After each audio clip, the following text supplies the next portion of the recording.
head. Israeli snipers. Does this guy not know how sniping jobs work? Like, the problem with sniping isn't, like, the accuracy is not because obviously you got your scope and the yeah, it's quite easy. You can accurately snipe, but targets and personnel move really, really fast when you're sniping. Like, snipers make their decisions in less than a split second in combat situations. Unless he's suggesting there were just a couple of kids sitting on the hill and a guy opposite in a building just went, got him, take him out. Maybe someone committed a war crime. But I don't think that's Israeli policy, is to snipe kids for no reason, to snipe toddlers, but okay. You can tell us why. You can defend them. So this is where I cut Lonerbox off in my original response, because he had finished speaking and started playing the video again. But these people love to claim that they are being dishonestly clipped so much that you can let them speak and clearly finish their sentence, and they'll still claim that there's some sort of extra context that absolves them even when... By the way, what's really interesting about this kind of thing, like this kind of like attitude that they demonstrate regularly, oh, I'm being clipped out of context, is that the context never actually makes it look better at all. But in the circumstance where they will, you know, put a suspiciously clipped 17-second video of me in front of a congressperson like Richie Torres, it's very obvious I'm actually saying the opposite thing that they're claiming I'm saying. And that's what's so hilarious about it. It's like always projection. Very famously, Congressperson Richie Torres got this 17-second clip of me where he was claiming that I was saying like, oh no, there's nothing like acting like I was claiming that there's nothing wrong with like the mass rapes that Hamas had committed, and they clipped it in a way where to make it seem like that was my position. That was not my position at all. My position was that the violence that may have happened on October 7, and certainly there was plenty of it, okay, real or exaggerated, does not matter, does not justify genocide of Palestinians, okay? He tried to make it seem like I was pro-sexual violence or that I was denying Hamas rapes happening or something like that, whereas I never said that rapes had not happened on October 7. As a matter of fact, that conversation was me talking to a random person and explaining to them why I do think that there are most likely sexual assaults that took place on October 7. So that's what's so crazy about the situation, is that they will literally flip it out of context to make it seem like I am saying the exact opposite thing that I'm actually saying in that circumstance. And there clearly isn't. So let's continue listening to the argument that he makes following this one. Mehdi, time to get our heads dirty, Black Mehdi, forgive me for going abstract, but I do want to go to some principles here. So you are listing a number of specific incidents that you feel cumulatively add up to very, very much an overreaction. Yeah, IDF soldiers shoot each other as well, yeah. Like, IDF snipers kill their own soldiers. Did they do that intentionally? Is that just like, is that because Zionists are so anti-Semitic that they... I don't even know what the argument is there. Okay, so I think a fair summary of his argument here is that if you think that Israeli soldiers are systemically intentionally shooting Palestinian kids in the head, as the evidence indicates, you must necessarily then think that because there is also evidence that IDF soldiers are killing other IDF soldiers in friendly fire accidents, that they're doing that intentionally. And he uses this like he thinks it's like a great logic lord, gotcha, and I'm totally destroyed, and that's why I had to avoid it in my initial response. Okay, so here's the thing here. Here's the thing, Lonerbox. If you believe that the IDF is systematically shooting Palestinian kids in the head, you do not also need to believe that IDF soldiers are intentionally killing each other in anti-Semitic hate crime incidents. That is the simple answer there. I do not understand how you possibly came to that leap of logic, that believing one of these means you must necessarily believe the other. I don't understand how you consider yourself like a logical genius debate lord. I don't understand how you could not only... Stars the argument with their context never matters, and the argument with they don't care about my context, cry emoji. I think that applying a blanket statement like this and refusing to recognize refusing to recognize what I was saying is basically an admission of defeat. Like, you've lost it, you've lost the argument, and now you are trying to tackle a straw argument that you have cultivated. I said, in this video that Bad Empanada is engaging in, that the additional context almost always makes it look worse. He's doing that right now. He's showing the additional context. He's walking you through the extra context in this very moment. Okay? He's doing it right now. I can give you many different examples as well. Like when Destiny famously got, I believe, departnered for saying, I don't care what the happens. These right-wing militias need to mow down Black Lives Matter protesters. If you were to clip it there, okay, which many people did, you would not get full context. The full context of it was that the Black Lives Matter protesters were, in his words, rioting and doing the worst offense of all, which is harming Joe Biden's chances of being elected in 2020. That was the reason why he was in support of right-wing terrorists like neo-Nazis driving into crowds of Black Lives Matter protesters. Do you now feel like the context makes it more permissible, more appropriate? Or do you feel like the context itself is also pretty regardless? Now that's just a lie. That clip doesn't even mention Joe Biden. Wait, what? That is the defense that he is. What? Okay, what's your contextually appropriate understanding of Destiny's very famous statement? I was being nice. I was being as charitable as I physically, humanly, possibly can be. And a member of his own fan base is in here being like, no, actually, no, he just wanted to kill Bail Emperor. Okay. Make that point in your first video, but then go over it later in a response to my response and think that it was such a great point that you reiterated it as if it was something that I had intentionally avoided reckoning with because it was so strong. Like literally it can be dealt with by saying, they're not the same thing, as I just did there. But let me explain more to you about why those very clearly aren't the same thing, okay?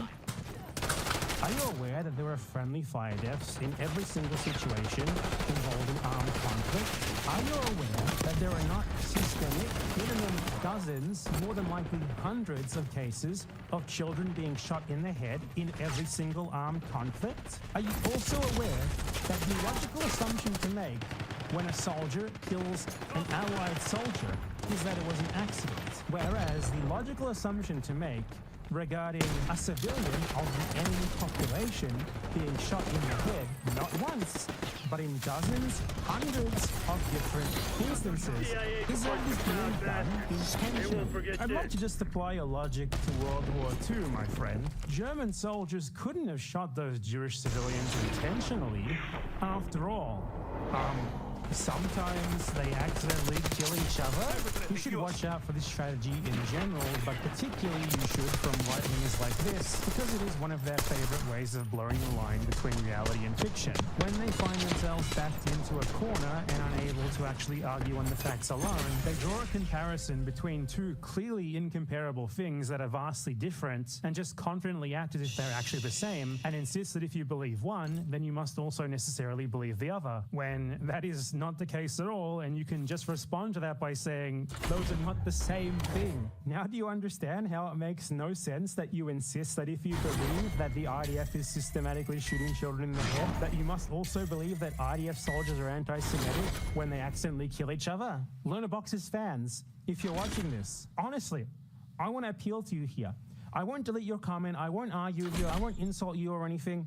Leave a comment below here and explain to us how the hell any of you heard that argument and thought that it was a good one. How any of you thought there was possibly a... Motivated reasoning, cognitive dissonance, that's it.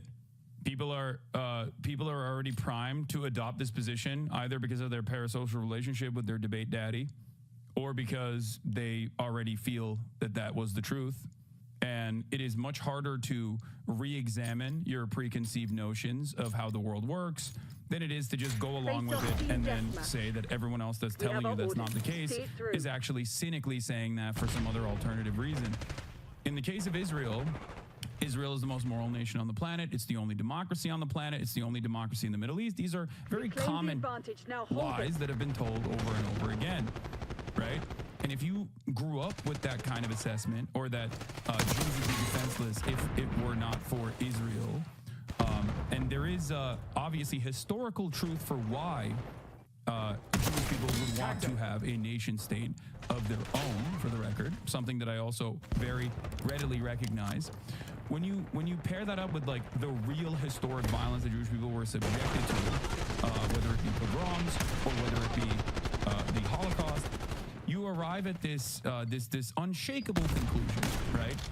That Israel is good and the naysayers are bad. Now, when you look at why the naysayers are bad, you have to figure out why they would be bad.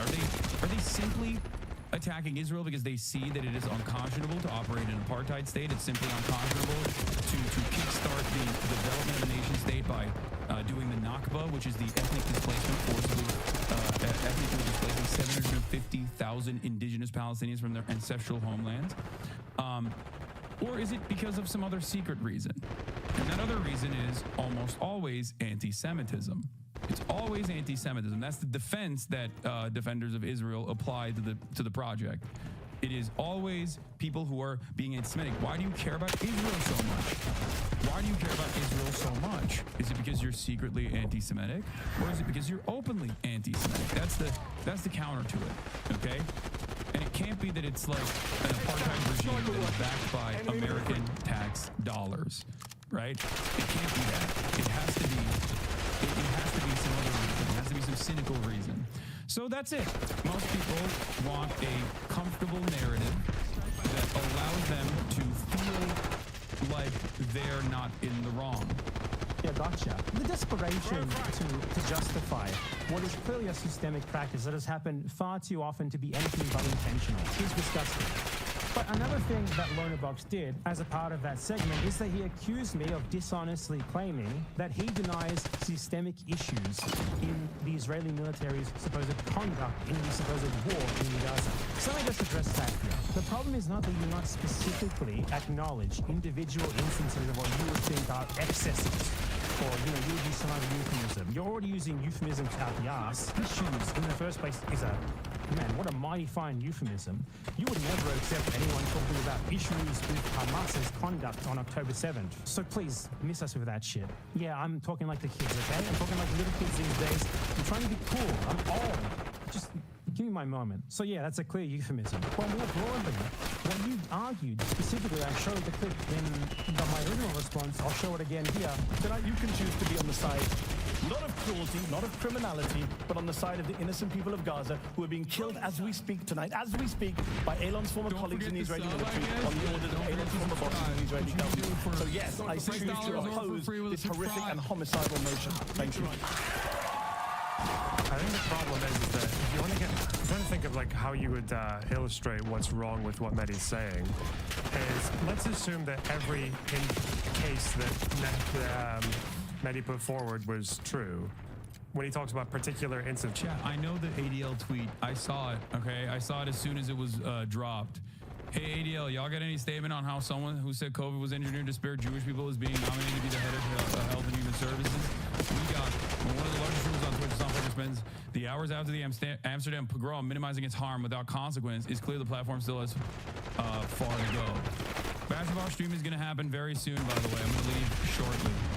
It's like the WCK bombing, or the person who was the child who was shot while they were in a car, or like all this kind of stuff. So if they're talking about that, then it's kind of like saying that doesn't really, you could just argue none of that actually says whether or not the broad military campaign is justified or not. You understand that, right? What you argued there is that people cannot take all of the things that Israel is doing in Gaza, which really are most characteristic of what they are doing in Gaza, and that we are not allowed to put them all together to form an assessment of precisely why they are in Gaza and why they are doing these things.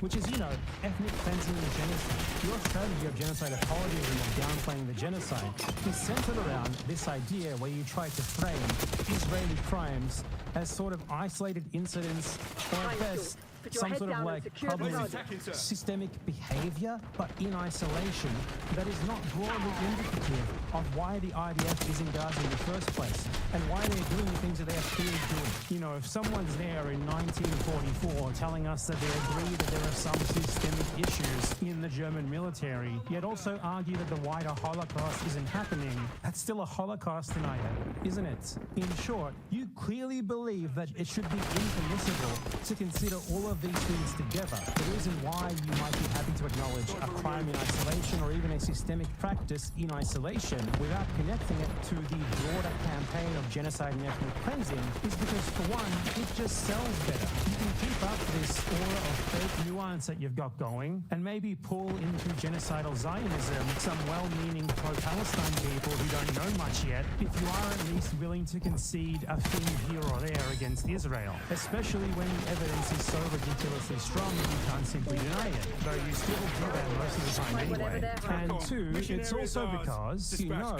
that if you actually consider it as a coherent whole, it makes it clear that it is genocide and ethnic cleansing, and you're trying to apologize for the genocide and ethnic cleansing, you're trying to enable it. It really is that simple, and it's ridiculous that you try to deny it. The evidence of this being your goal, of this being what you want, is just so obvious. It's clear from your immediate gut reaction to everything just being to try and justify your downplay. It's blatantly obvious what you're trying to do, and you know why it's obvious? From a pattern of conduct, not from taking one of your arguments in isolation, but from taking all the different arguments that you make that always just so happen to be apologizing for or downplaying the genocide in Gaza and putting them together to form a coherent whole. And that is how we can deduce that you are a genocide apologist / enabler. Same exact thing with what Israel is doing in Gaza. Why does Israel keep bombing women and children and the elderly? Why are Israeli soldiers shooting a bunch of kids in the head? Why do Israeli soldiers keep uploading to their public social media profiles videos and pictures of them committing war crimes with captions that say like, hell yeah, we love war crimes, I love genocide, I love to kill babies, I can't wait to settle Gaza? Why is it that the IDF is just massacring people? Why is it that they are mass expelling people? Why is it they have destroyed most of Gaza? Systemic issues? Learner box? Or is it because the ethnic cleansing and the genocide that they're clearly doing are the points? Is it because of a pattern of conduct that is clearly and easily recognizable that adds up to a coherent whole? Yes, it is, and this coherent whole is what you and your disgusting cronies specifically tried to avoid. It's why you got so angry at Mehdi Hassan for taking a list of crimes and putting them all together to make a broader argument about what Israel is doing in Gaza and why they are doing it. Oh, and one thing that I forgot to mention in the previous section, after Lonerbox got done rehashing that argument about IDF soldiers shooting each other, he then went on to do amateur forensic analysis of the x-rays of the children with bullets in their heads. Those x-rays, by the way, which the New York Times said they had corroborated with actual pictures of the injuries, which they did not publish because they considered them too graphic to show. I personally think they should have published them, because then idiots like this wouldn't be able to try to deny them in this way, but they didn't. So he goes on to do his own little amateur forensic analysis of those x-rays, and he started claiming that they were either fake or that they were misleadingly presented, basically the same conspiracy theory that pro-Israel propagandists were doing immediately after their release, claiming that the evidence is false. So he was actually engaging in genocide denial that is significantly worse, I would say, than the I have to go to ball right now, and I think I'll be back later tonight. Abraham Shakespeare could not read, and then he won the lottery. Quite literally, he won millions of dollars in a lump sum. And Abraham was a generous person, and as soon as he cashed that check, everybody had their hand out, and he helped them. Abraham could not say no to somebody that was in need. He had millions of dollars, and if they just needed a little bit of help to get them by, he would take care of them. But then, after a little while, money started to get pretty tight, and he was caught up in a lawsuit that really was not fair. He did not know what to do. This was a very stressful time for him. And then one day, a woman calls him, and she's incredibly kind. And she wants to help. She thinks that Abraham's story is so inspiring, and she just had to get in contact with him. Now, she is a person that works in nursing and finance, so she's educated in the financial things that Abraham doesn't know, and also she has the heart of a nurse. She just wants to help him. People had been borrowing and taking money from Abraham for years, and he just couldn't say no. And then when it came to this lawsuit, they were trying to take everything that he had. He didn't know what to do, and he was stressed out. And then his new friend, Dee Dee, gave him some amazing business advice. She told Abraham, hey, I know they're trying to take everything from you. Your money, your home, your estate, but did you know that if you don't own it legally, they can't take it from you? So you should transfer your home and your bank accounts and your estate to me.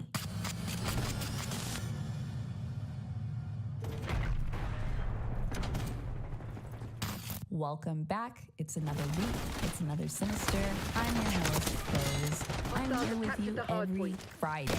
That wasn't an audio dub over. I just wanted to do that because I thought it was funny. We did it in a video one time. As you guys know, Sinister is a no bullshit look behind the curtain to what has happened with a lot of cases that you may or may not have heard of before. And also, we focus exclusively on female killers. I just find female killers extremely fascinating. Now, this week's story is a little bit interesting because you guys know, normally I really try to get down to the bone, and I think we do a lot of times about who is this person, what happened in their childhood, why did they do it. I'm not just here to tell you the timeline of events or tell you the crime, certainly no. I want to know why. This week is a little interesting because this is somebody that I don't think this happened in their childhood. I think they became this. Dee Dee Moore was born July 25th in 1972 in a small place called Plant City, Florida. It's kind of a suburban town, but what I thought was interesting about this, and you know, you guys that live in Plant City, you'll know best, but of your town history, I saw here that it was originally a cotton center, and then they were like, you know what? Never mind. Let's do strawberries. That's a little less dark. And now over 3/4 of the nation's midwinter strawberries come from this place in Florida. So we are in Strawberry Town, and Dee Dee's just a girl. She didn't come from a lot of wealth. She didn't come from a lot of money, but she's, you know, just kind of doing the middle class American dream. She's a cheerleader. You know, she's kind of cute. She wasn't overly popular. She was really just a girl. Like, think about somebody you went to school with that you're like, yeah, she was there, and she was fine. That was Dee Dee Moore. Okay, so let's say I'm having some weird symptoms. You know, you need a specialist, like an ear, nose, and throat or something.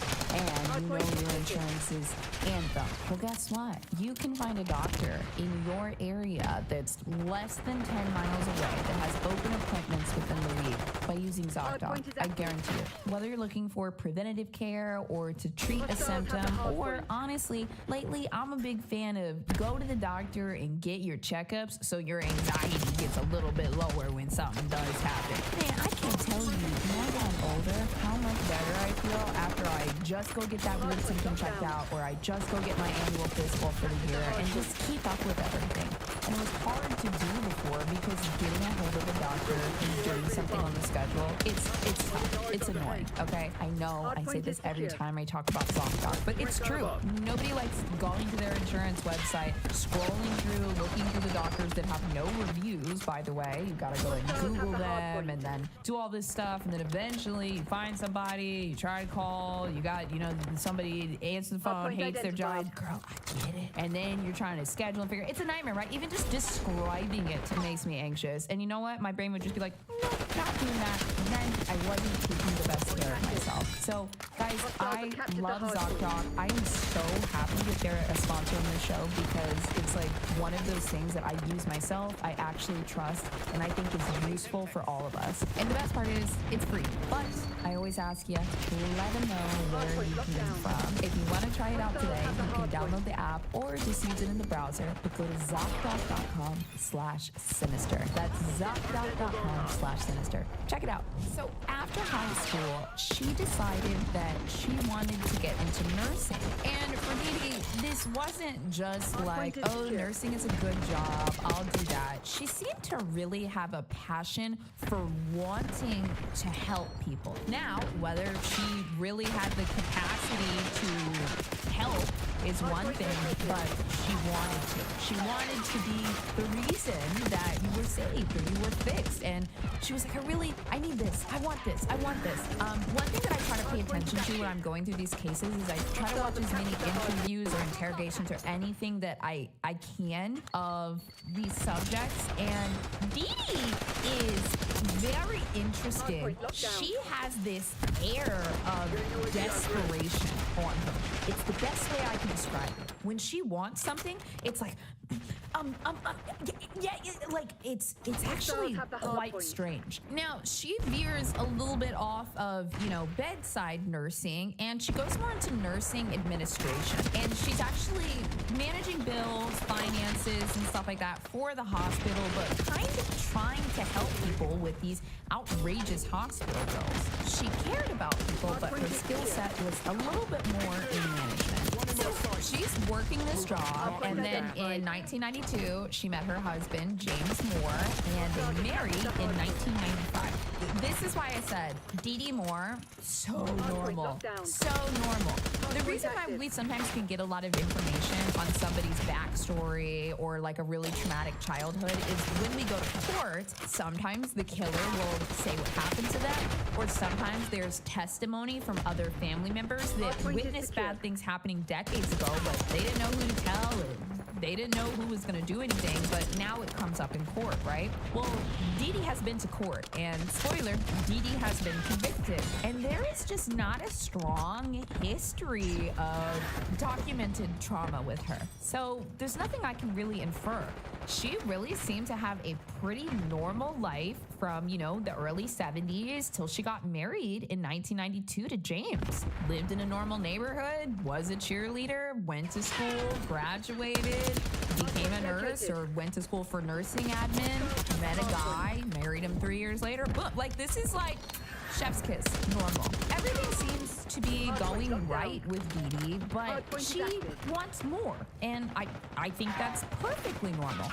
Now, some things I can infer from her background is, she didn't come from too much money, and she really believed in her capabilities to help people, and she felt like business was the best direction for her. She really wants to run a business. So she's still young, she's in her 20s, and she works a couple of jobs to start to learn different things. At one point, she works sales for Nextel, and then she works in Mary Kay, doing like sales and marketing and whatnot. She was juggling a few different jobs and learning different skill sets, and she said at one point she made like $30,000 selling Mary Kay.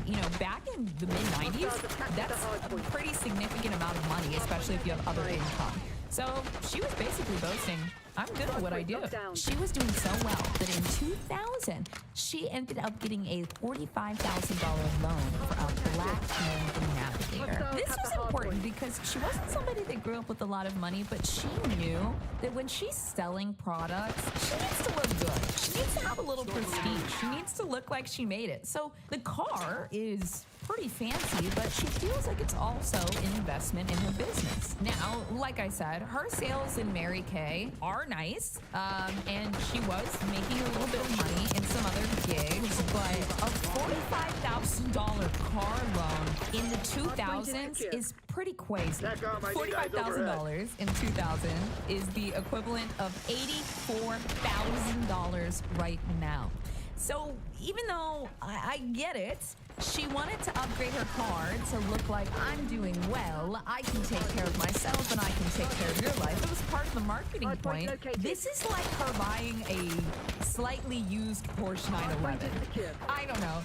You guys in the comments, name an $84,000 car. It's insane, actually. Now, of course, Dee Dee starts falling behind on these payments. She doesn't have it. This is a lot of money. I mean, guys, what is this? $1,500 a month for a car, probably? She doesn't have it, but she wants to keep the car. So she starts signing some bad checks. Just a couple here and there, no big deal. And a little bit of insurance fraud. Just a little bit. She just needed a couple $1,000s to,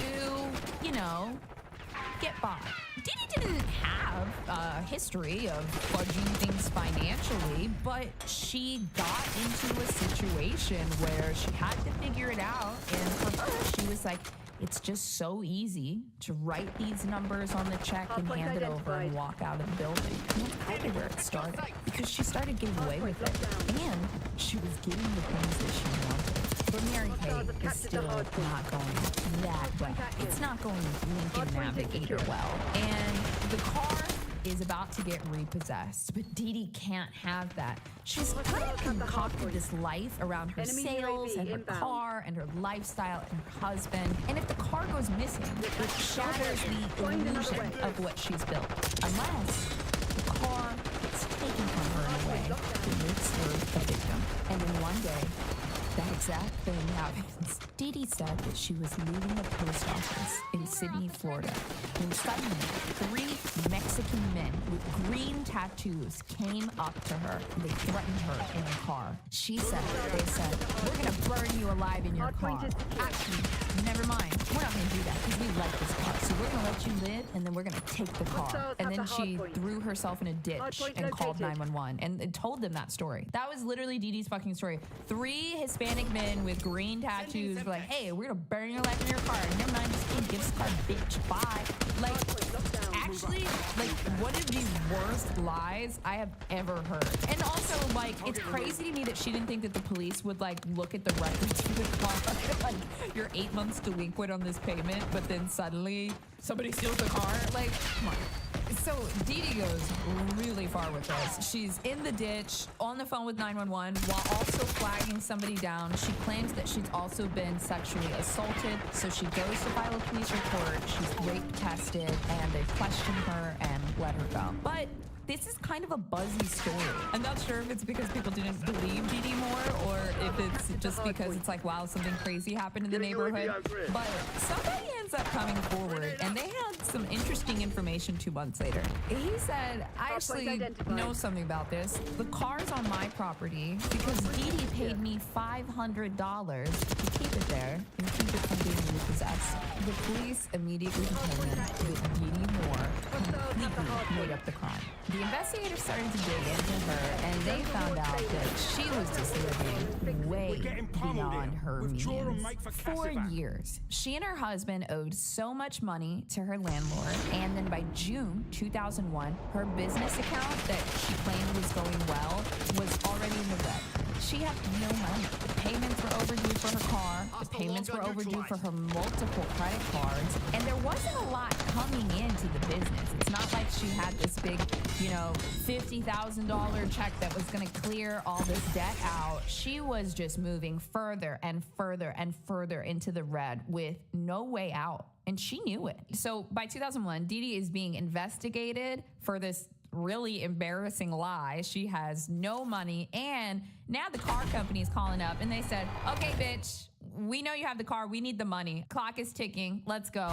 Dee Dee had made a couple of partial payments just to keep it going. Look, y'all, you know how that go. And it worked, it kept them at bay while she was going through the investigation. But then eventually they call her and they said, bitch, we need the money. And she goes, I don't have it. I got robbed. My bank account got cleared out. There's a police report. And they said, okay, give us the police report number. And she was like, click.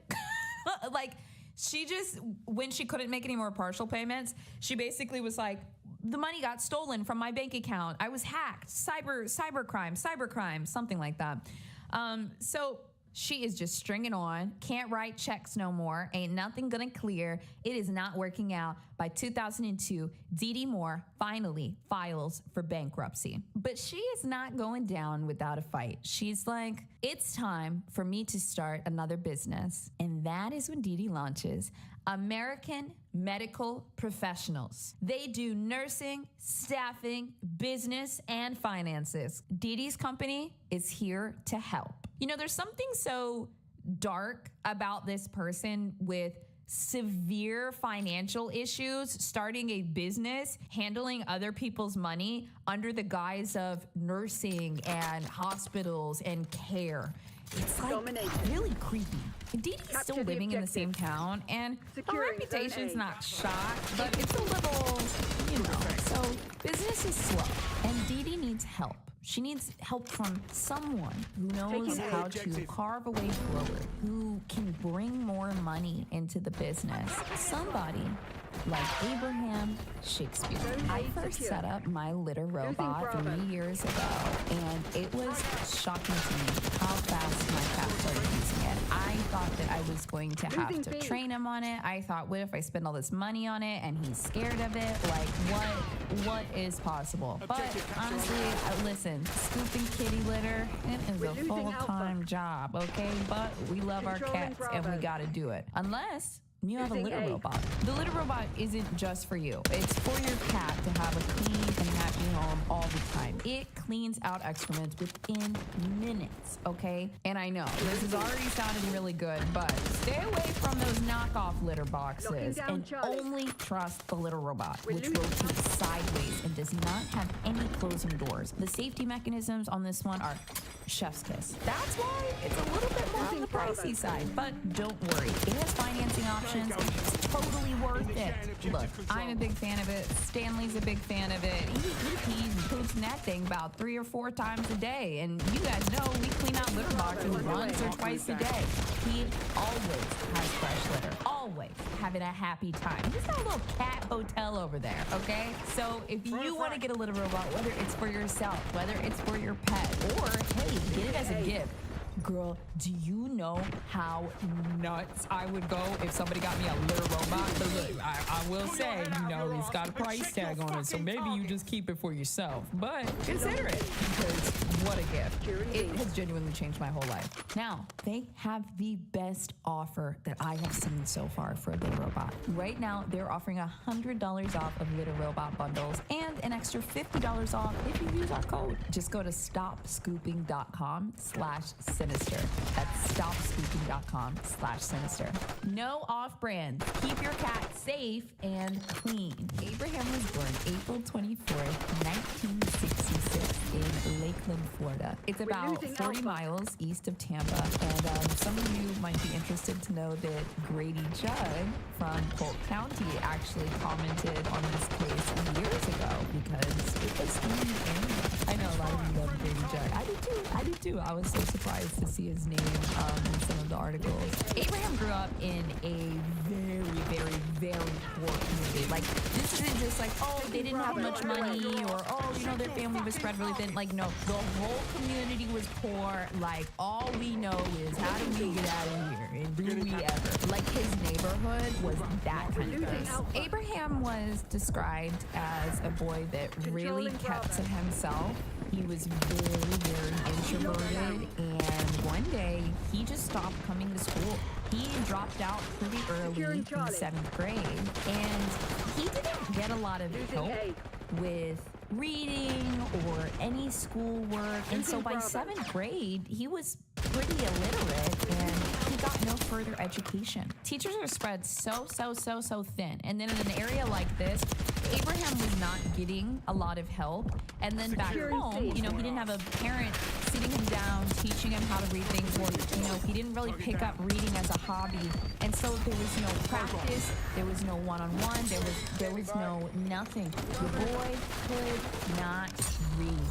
I think that literacy and being able to read is actually something that some of us really take for granted. I mean, if you've ever seen videos of people realizing that they can read for the first time, it's like so incredible. It's so beautiful. There are words all around us at all times, and they help us understand where we are, what we're doing, what's going on. And Abraham lived in a world where he had no idea what those symbols even meant. And as he got older, he got further and further and further from being able to read.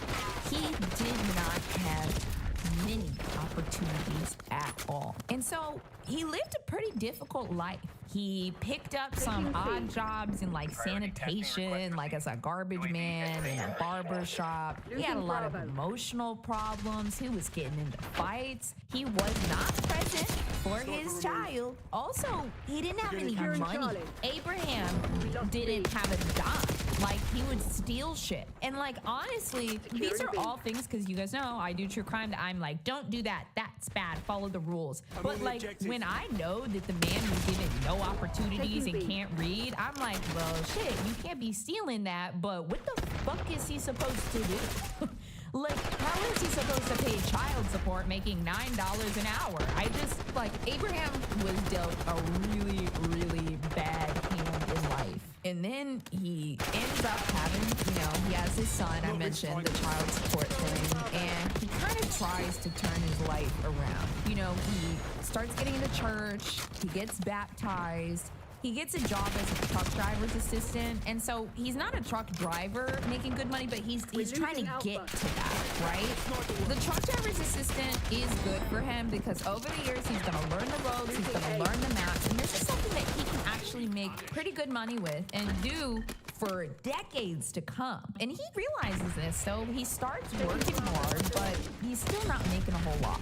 One day, Abraham is driving with his friend. His name is Abraham Ford, and they're going down to Miami, and they stop at a little convenience store. Michael had stopped to get cigarettes and a drink, and he asked Abraham, hey man, you want anything? And he said, I don't want nothing to drink, but you know what? Let me get 2 lottery tickets, and I'll give you the money for it. And he said, okay. Michael gets lottery tickets. He gets into Abraham, they make the exchange, and that's that. Now, let me tell y'all, this was a lottery for $30 million. $30 million that could be paid out year over year for a lucky winner, or they could take a big lump sum of $17 million. No matter what, it was life-changing money. And at 40 years old, Abraham Shakespeare won the fucking lottery. Oh my God.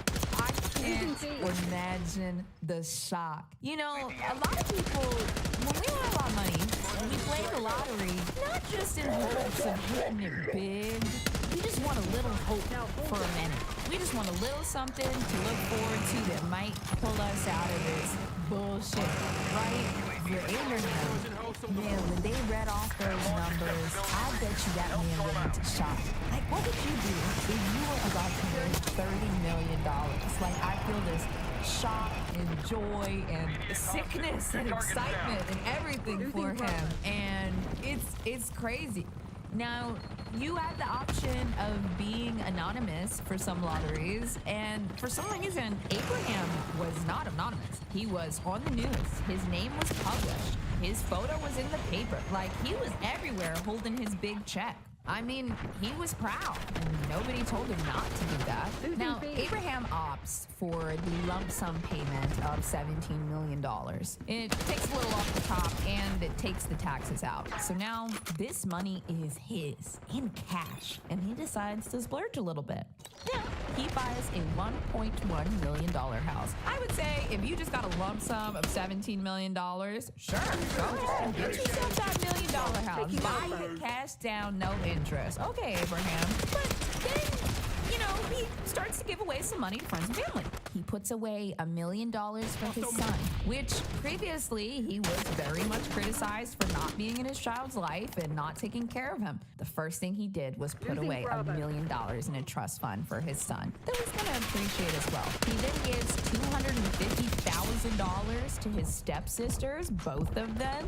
He gives various cash to other people. He had a friend that he paid off $181,000 of their mortgage. Another friend, he paid off $50,000 of their mortgage. One friend that had a barber shop, he loaned him $60,000.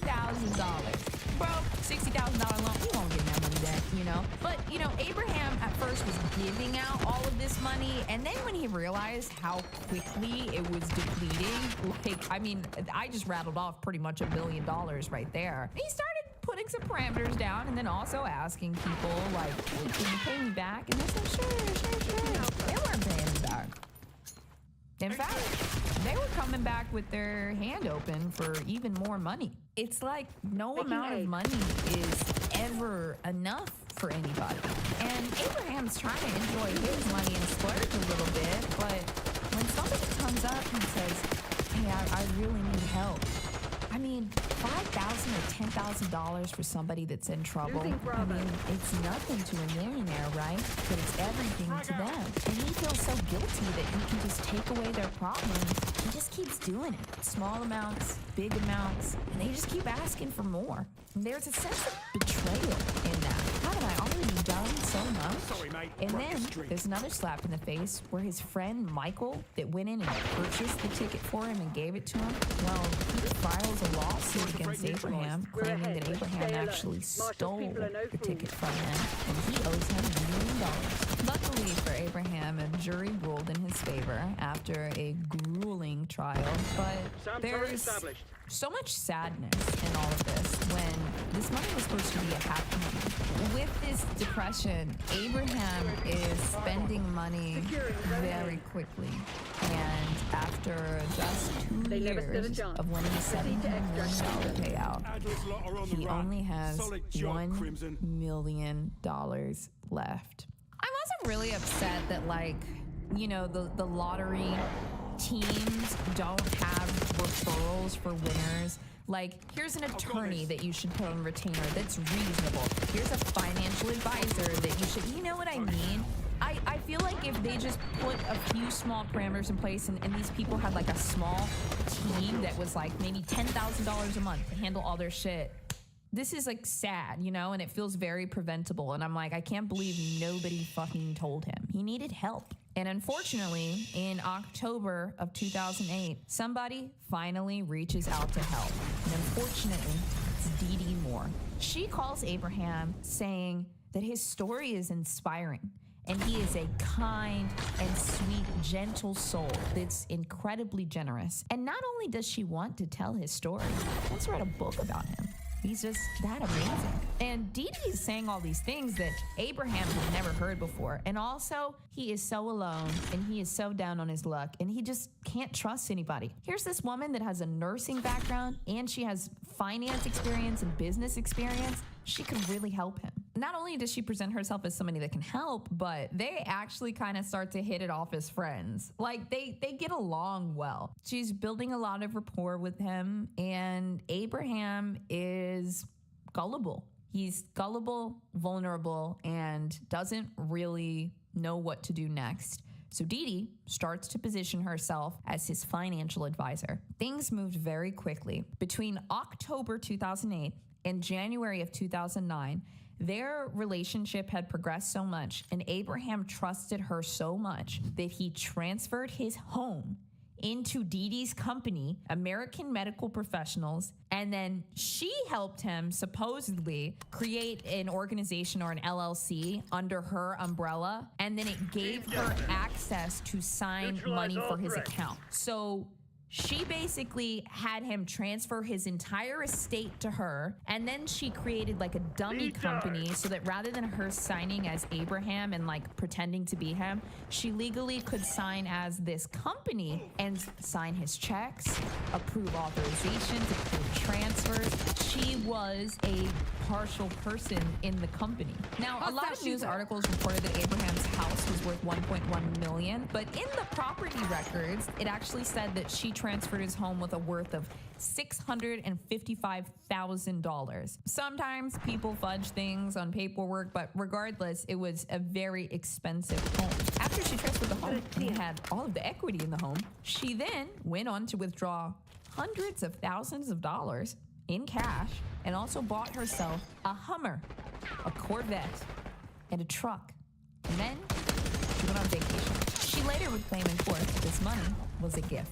Now, they've only known each other for a few months, but Dee Dee starts to integrate herself in the remainder of Abraham's social circle. He's got a few friends and family that he's still kind of close with, and Dee Dee starts to connect herself to them as well. One of the people was Greg Smith, his friend, and also the one that owned the barbershop that he loaned the $60,000 to. Now, you know, I really doubt that Greg had paid back the $60,000, but, you know, they were still friends. And when he met Dee Dee, he was like, hold on.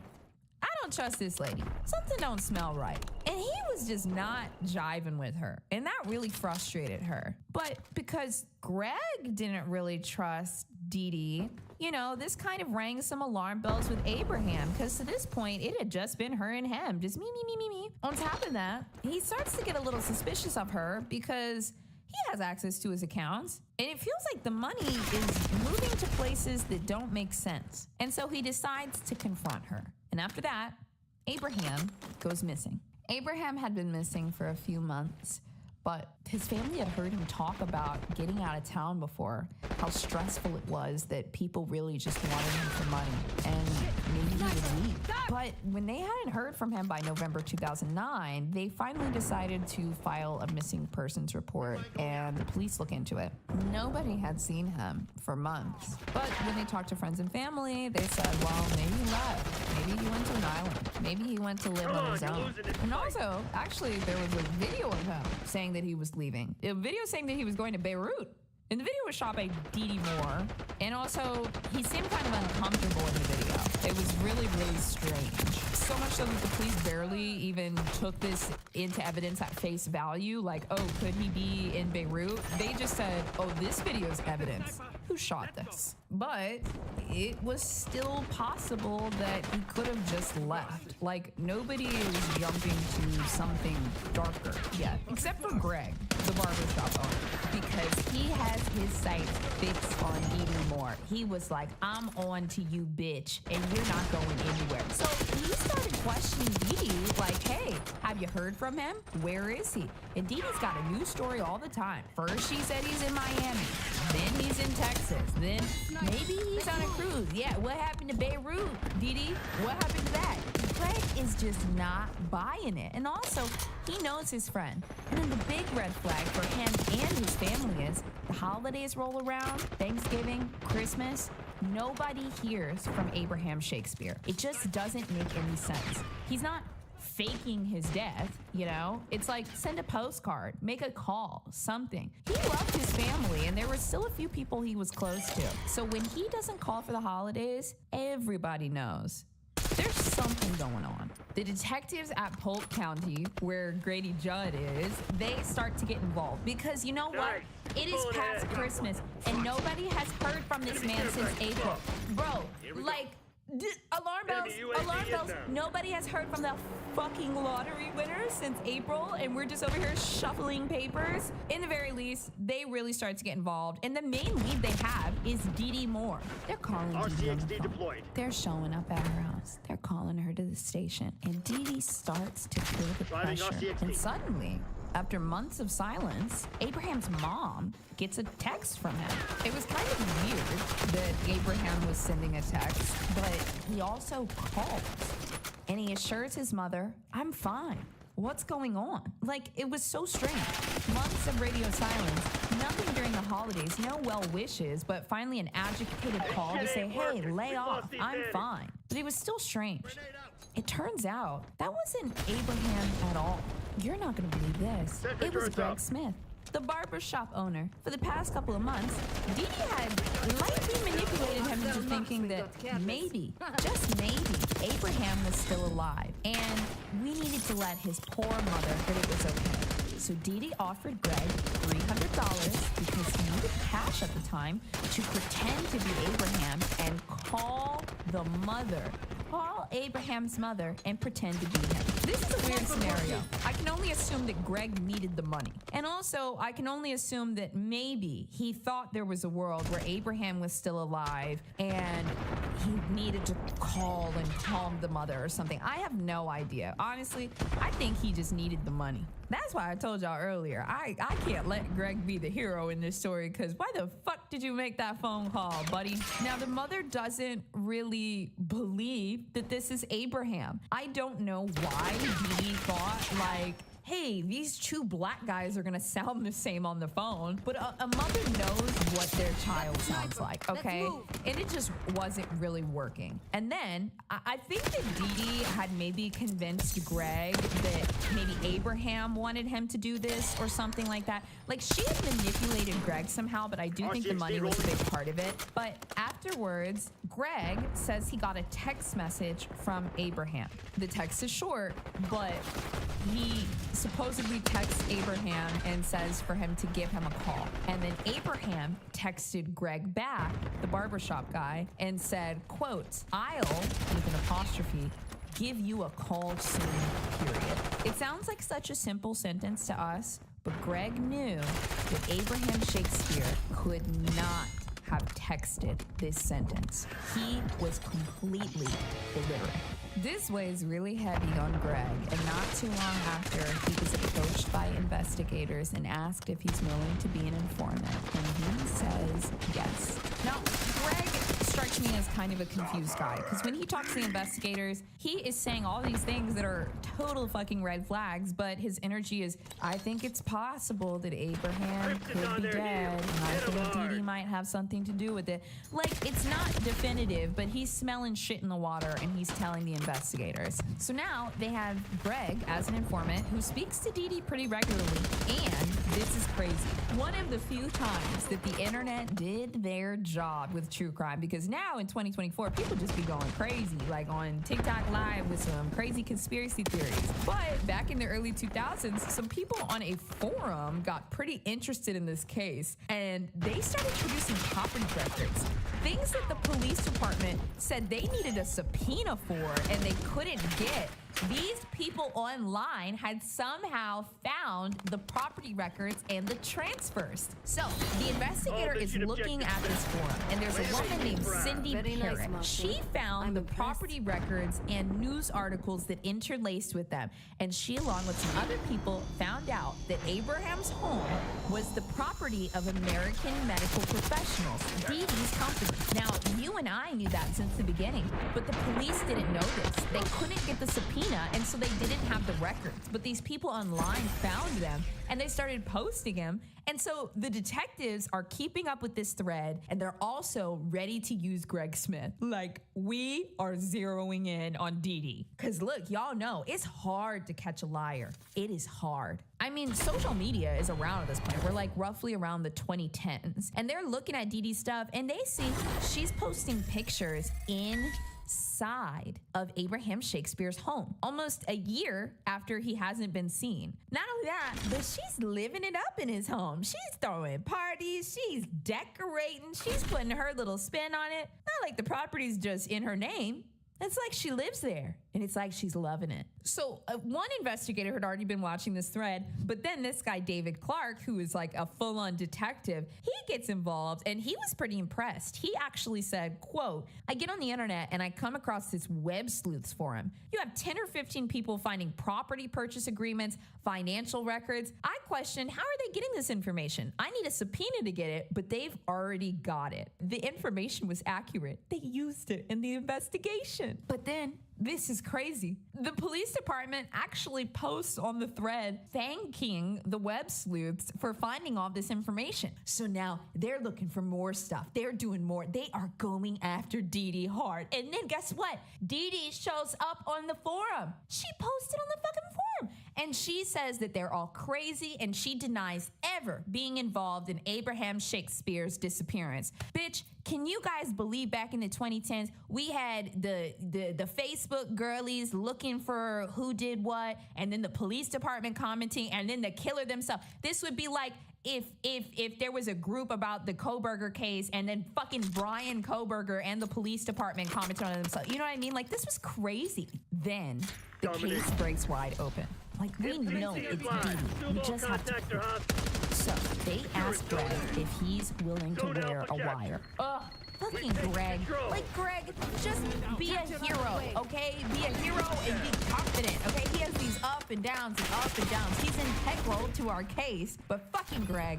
So anyways, he wears the wire, and under the instructions of the detectives, he tells Dee Dee, hey, I know you're under a lot of pressure with the police. I have a solution for you. Let's meet up in person, and I want you to meet this guy. So Greg brings this guy, and this guy is actually an undercover cop. And this guy says, hey, I need money, and I know that you have money. I will take the fall for you. For $50,000, you have to pay me in cash, and you need to tell me where the body is, and you need to do X, Y, and Z. But I need to know that he's dead, and I need the details so that I can be credible. And he finally says, yeah, he's dead. He was shot. Now, Dee Dee claims that he was shot by, quote, somebody, but she's confirming the details so that this guy can go in and take the fall for her. And the conversation goes really well, and he explains why he needs the 50 grand so bad, and she eats it up. So much so that she starts giving even more details. She said, you know, she told Greg Smith later, hey, tell your boy to dig 6 feet down, and you'll find Abraham Shakespeare. And then, just to seal the deal, she even gives him the gun. She said that the other guy that did it, yeah, he gave her the gun. So, here's everything you need. Go to jail for now. Goodbye. And then, on January 25th, 2010, the authorities find Abraham Shakespeare exactly where Dee Dee Moore said he would be, 6 feet under on his own property. Dee Dee switches her story constantly. She said that drug dealers killed him, and then she said that her 14-year-old son might have done it. Yes, this is the caliber of the type of woman Dee Dee Moore is. She is willing to let her own child take the fall for killing somebody. I also think that it's fucking crazy that she thought some guy was just gonna show up and take the fall for her for murder. Like, what type of entitlement is that? It's also wild to me that Dee Dee felt like she could manipulate all of these people that needed money with Abraham's money to cover up his murder. Get this. So the prosecutors argue that Dee Dee wanted access to more money, but Abraham was on to her, and he told her no. But legally, she owned all of these assets. So when an argument broke out, they think that she just killed him. It was pretty planned, but they think that that's why it happened, and that's what the motivation was. Next, when they start to talk to all the witnesses, all the people in his life, this woman came in like a parasite and connected to everyone in his inner circle and started to manipulate them using his money.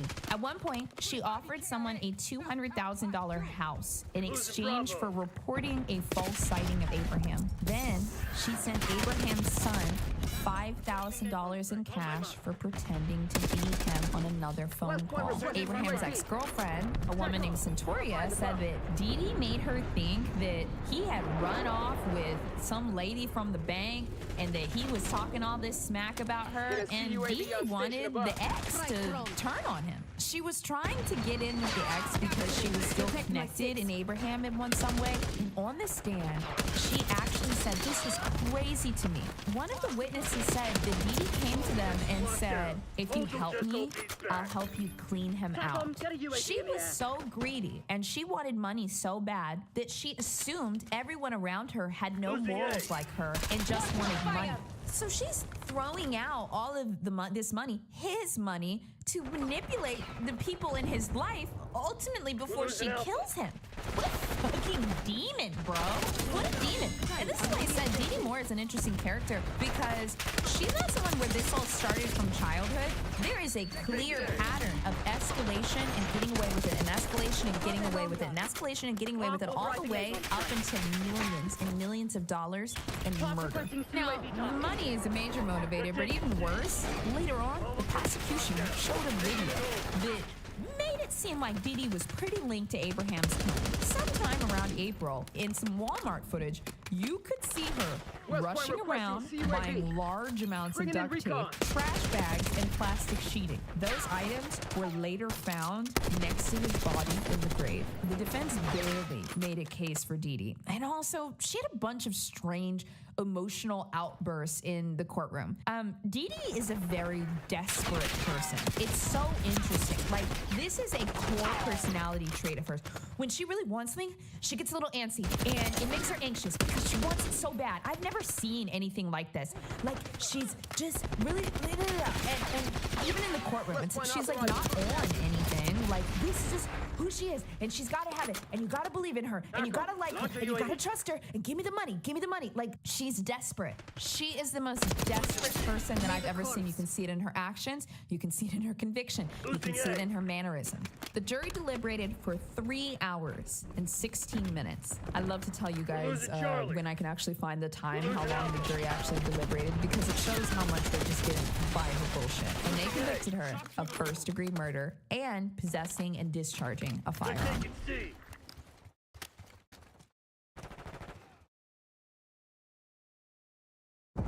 Listen, It's been a little over a week since the election, and hey, we figured at least he's not taking office for 2 more months. Maybe things will be relatively peaceful for at least a couple weeks while we all decompress from what just went down and mentally prepare ourselves for what lies ahead. But no, of course not. I can't get a damn wink of sleep. No. Trump has hit the ground running and has wasted absolutely no time staffing up his next administration. And folks, this is no surprise at all, but it's going to be a real rogues gallery of freaks who will be running the day-to-day operations of this country starting on January 20th. So, if you'll recall, during Trump's first administration, the average tenure for key White House and cabinet personnel was exceptionally short. And Trump left a long line of former officials in his wake who went on to publicly say very mean, very nasty things about him afterward. So naturally, one of the big questions in the lead up to a potential Trump victory was who he would be bringing to D.C. with him. Certainly, almost no one from the first administration would be in the running, and there would probably be a lot fewer of the relatively normal Mattis and Kelly types. But there's still a very deep well of Trump sycophants with marginally relevant job experience to choose from. But plenty of name recognition. All the stars are out for this one. Straight out of central casting. And this week, he has been filling all of those roles at just lightning speed. Yeah. Faster than we could have anticipated. And faster than we can publish this. There will probably be more by the time this goes up. His first go-around in 2016, it took a very long time for these positions to come out. He named Steve Bannon as chief of staff early on, but a lot of the roles weren't filled. This is crazy. So let's start with what's probably the most insane and unexpected cabinet pick so far. Please give a warm round of applause to your next Attorney General, the man in charge of the entire U.S. Justice Department, Matt Gaetz. And no, we are not fucking kidding. For what it's worth, he did apparently go to law school, and he practiced law for, I think, a grand total of 3 years. But this is the only time we can think of when the person running the Justice Department was himself under investigation by the Justice Department just a year or so earlier. Well, obviously, he has a very inside look at how it operates. He knows how the sausage is made. Yeah, because he is the sausage. He is the sausage. And yeah, while that whole sex trafficking scandal never resulted in any charges for Gaetz himself, he did have deep personal connections to the guy who did end up going to prison for it. And more recently, some sworn testimony in a civil suit further confirmed Gaetz's involvement, along with just a ton of evidence in the whole course of that story breaking. Yeah. Even Gaetz's Republican colleagues in the House, who mostly seem to deeply dislike him, have referenced the scandal while publicly talking shit on him. And he's been under a House ethics investigation over it for the last 3 years. As recently as August, when Kevin McCarthy called him out on the TV. Floor of the RNC. Yeah. So Gaetz's Republican colleagues seem to have mixed feelings about this pick. Now, on the bright side, they won't have to see him at work anymore. But on the other hand, the Senate has to actually confirm him for the job, which seems less than 100% likely to happen. Here's the New York Times with a report on the general reaction on Capitol Hill, which is basically, him? Really? That guy? That guy? Okay, I guess we're doing it. Here you go. He's got his work really cut out for him, Senator Joni Ernst, Republican of Iowa, said, chuckling as she spoke. Senator John Cornyn, Republican of Texas, raised his eyebrows when reporters informed him of Mr. Trump's choice. I'm still trying to absorb all this, he said. Mr. Cornyn later told reporters, I don't really know him, other than his public persona.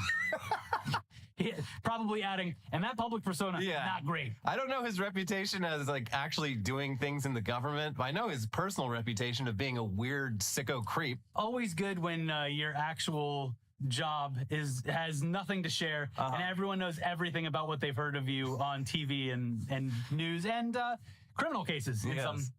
Yeah. So it continues. Several members of the House called for the Ethics Committee to release their findings of their investigation into Mr. Gaetz immediately, since the probe would close should Mr. Gaetz resign to take the post. The allegations of sexual misconduct and illicit drug use are likely to play a central role in his confirmation process. I was shocked by the announcement. That shows why the advise and consent process is so important, said Senator Susan Collins, a Maine Republican who has sometimes clashed with Mr. Trump. I'll tell you one thing. I've heard about enough from Miss Susan Collins, who every step of the original Trump administration said, well, let's just wait and see. I think that we've all learned our lesson, and specifically Mr. Trump has learned his lesson this time. How many fucking lessons do we have to learn? Because I've had enough lessons. Yeah. I'm sure that there will be a lot of questions raised at his hearing.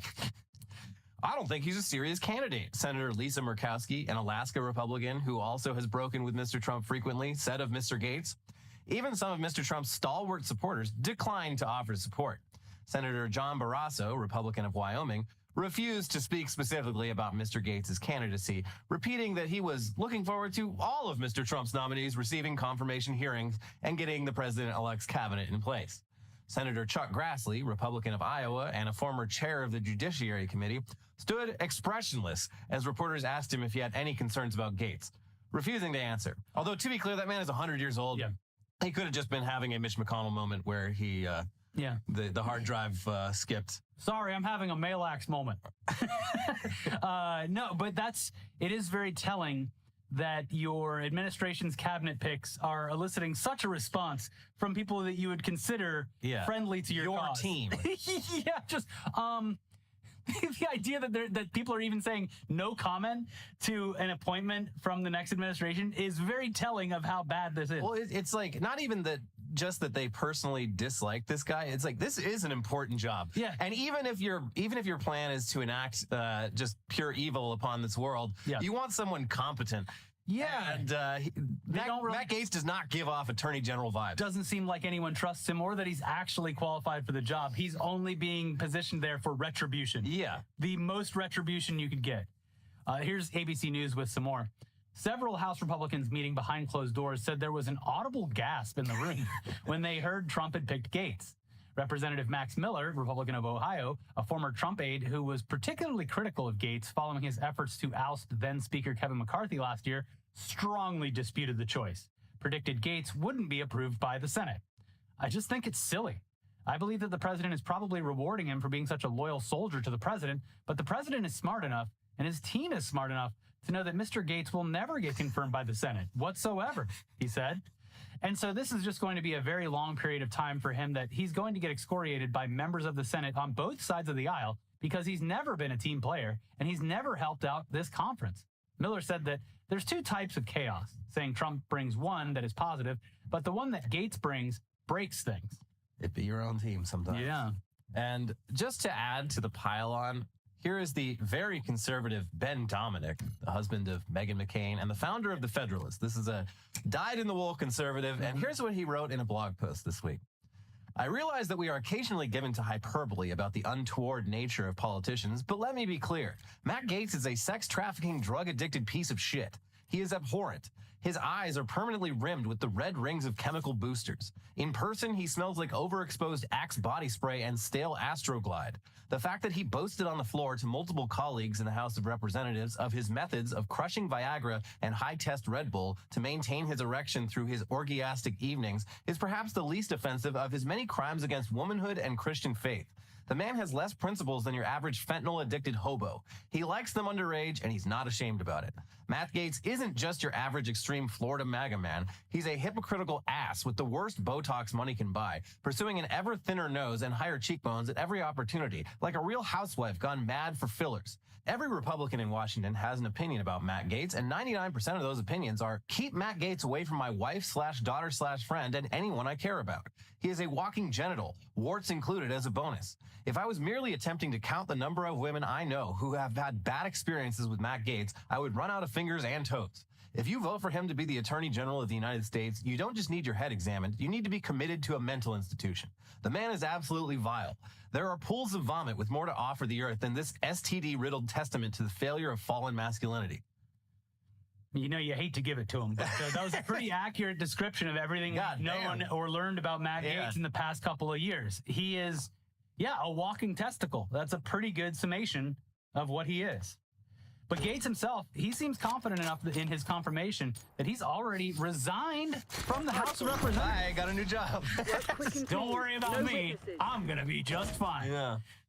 Yeah, it might seem a bit hasty, but him resigning means an end to the House ethics investigation into Gates. So maybe he and Trump cooked this whole thing up as a way for Gates to avoid accountability somewhat gracefully. I discharged myself honorably. Yeah, I didn't quit my job in the House of Representatives to avoid the incoming bombshell report about what a piece of shit I am.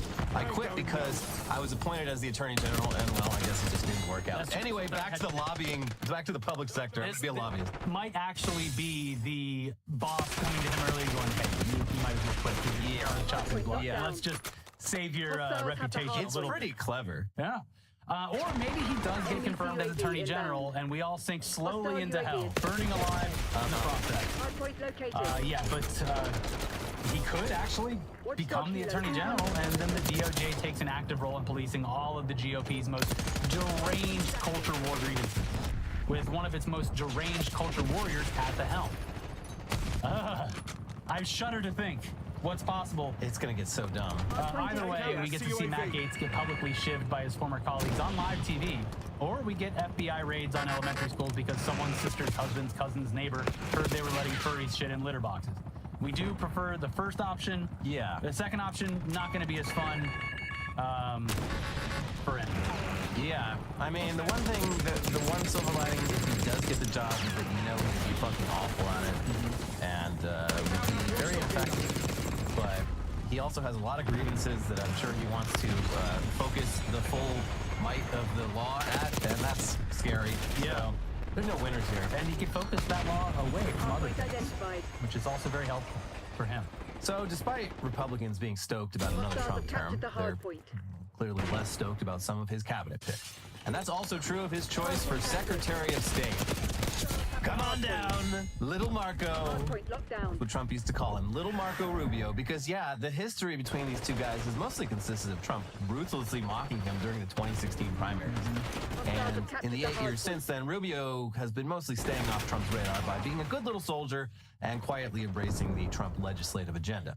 But what also makes this a kind of odd choice is that Secretary of State is the government's chief diplomat in charge of handling all foreign policy. And Marco Rubio is very much an early 2000s style Bush-era neocon. In other words, he's never met a war he didn't like, and he's never met a developing country he didn't want to invade. But I thought that Trump was going to end all of the wars. That's what he told me. Yeah, well, very naive of you. Rubio is a steadfast supporter of giving Israel as much free money and bombs as it wants. He's got a massive boner for going to war with Iran. He wants to escalate the U.S.-China relations into a modern Cold War, and he's been very publicly in favor of doing a bit of regime change in Latin American countries that aren't sufficiently pro-USA. Now, none of this is unique. Basically the same hawkish foreign policy both parties, but especially Republicans, have been doing for the past 80 years. But it is still kind of funny how much of a swamp creature Trump's pick for the nation's top foreign policy position is, given the way he painted himself on the campaign trail. But again, we've been telling you this. Why would anyone trust anything he's been campaigning on? Yeah. Yeah, but hey, look, at least Rubio seems pretty aligned with Trump on one thing, and that is cutting off aid to Ukraine and making them give up a bunch of territory to end the war. He loves all wars except this one, for some reason. This one in particular, definitely something we got to stop. Why don't we give more of that money to Israel? What a great idea. Imagine how many more apartment buildings Israel can bomb in, what, is it like 4 or 5 different countries they're bombing at this point? Yeah. That's a lot of bombs they're going to need. We're bombing Syria. We're bombing Gaza. We're bombing Lebanon. Maybe we could do Egypt. Maybe a little bit of Jordan. Who knows? Anything's possible in the Trump presidency, folks. In a similar vein, the role of U.S. ambassador to Israel has pretty much always been filled by someone who unquestionably supports anything they do, and that's not changing. But the selection of Mark Huckabee for the role is still kind of wild because it's the first time in quite a while that the job has been filled not by a Jewish Zionist, but by an evangelical Christian Zionist, which means his support for Israel has less to do with geopolitics and more to do with triggering the rapture. Yes, that's the thing. Huckabee himself isn't on record saying this shit out loud, but Christian Zionists believe that Jesus will only return once all the Jews are back in the Holy Land. And that means supporting not only Israel's right to exist, but also its expansion. So yeah, He's a huge supporter of increasing Israel's illegal settlements into the West Bank and the Golan Heights, and pretty soon, Gaza.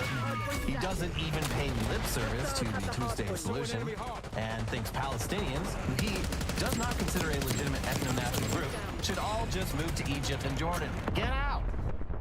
Again, in practice, this is really not all that different than the unspoken U.S. policy towards Israel going back decades from both parties. But now we're saying the quiet part out loud, except for the part about triggering the rapture. Keep that on the DL. Still implied, though. Yeah.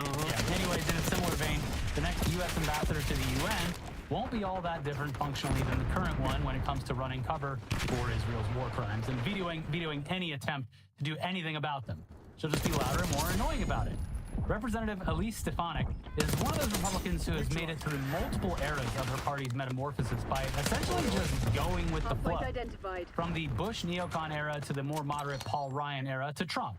And under Trump, she's loudly embraced a bunch of dumb 2020 election conspiracies, and more recently been one of the loudest voices in not only calling anyone protesting against Israel on college campuses anti-Semites, but also accusing the colleges themselves of being anti-Semitic.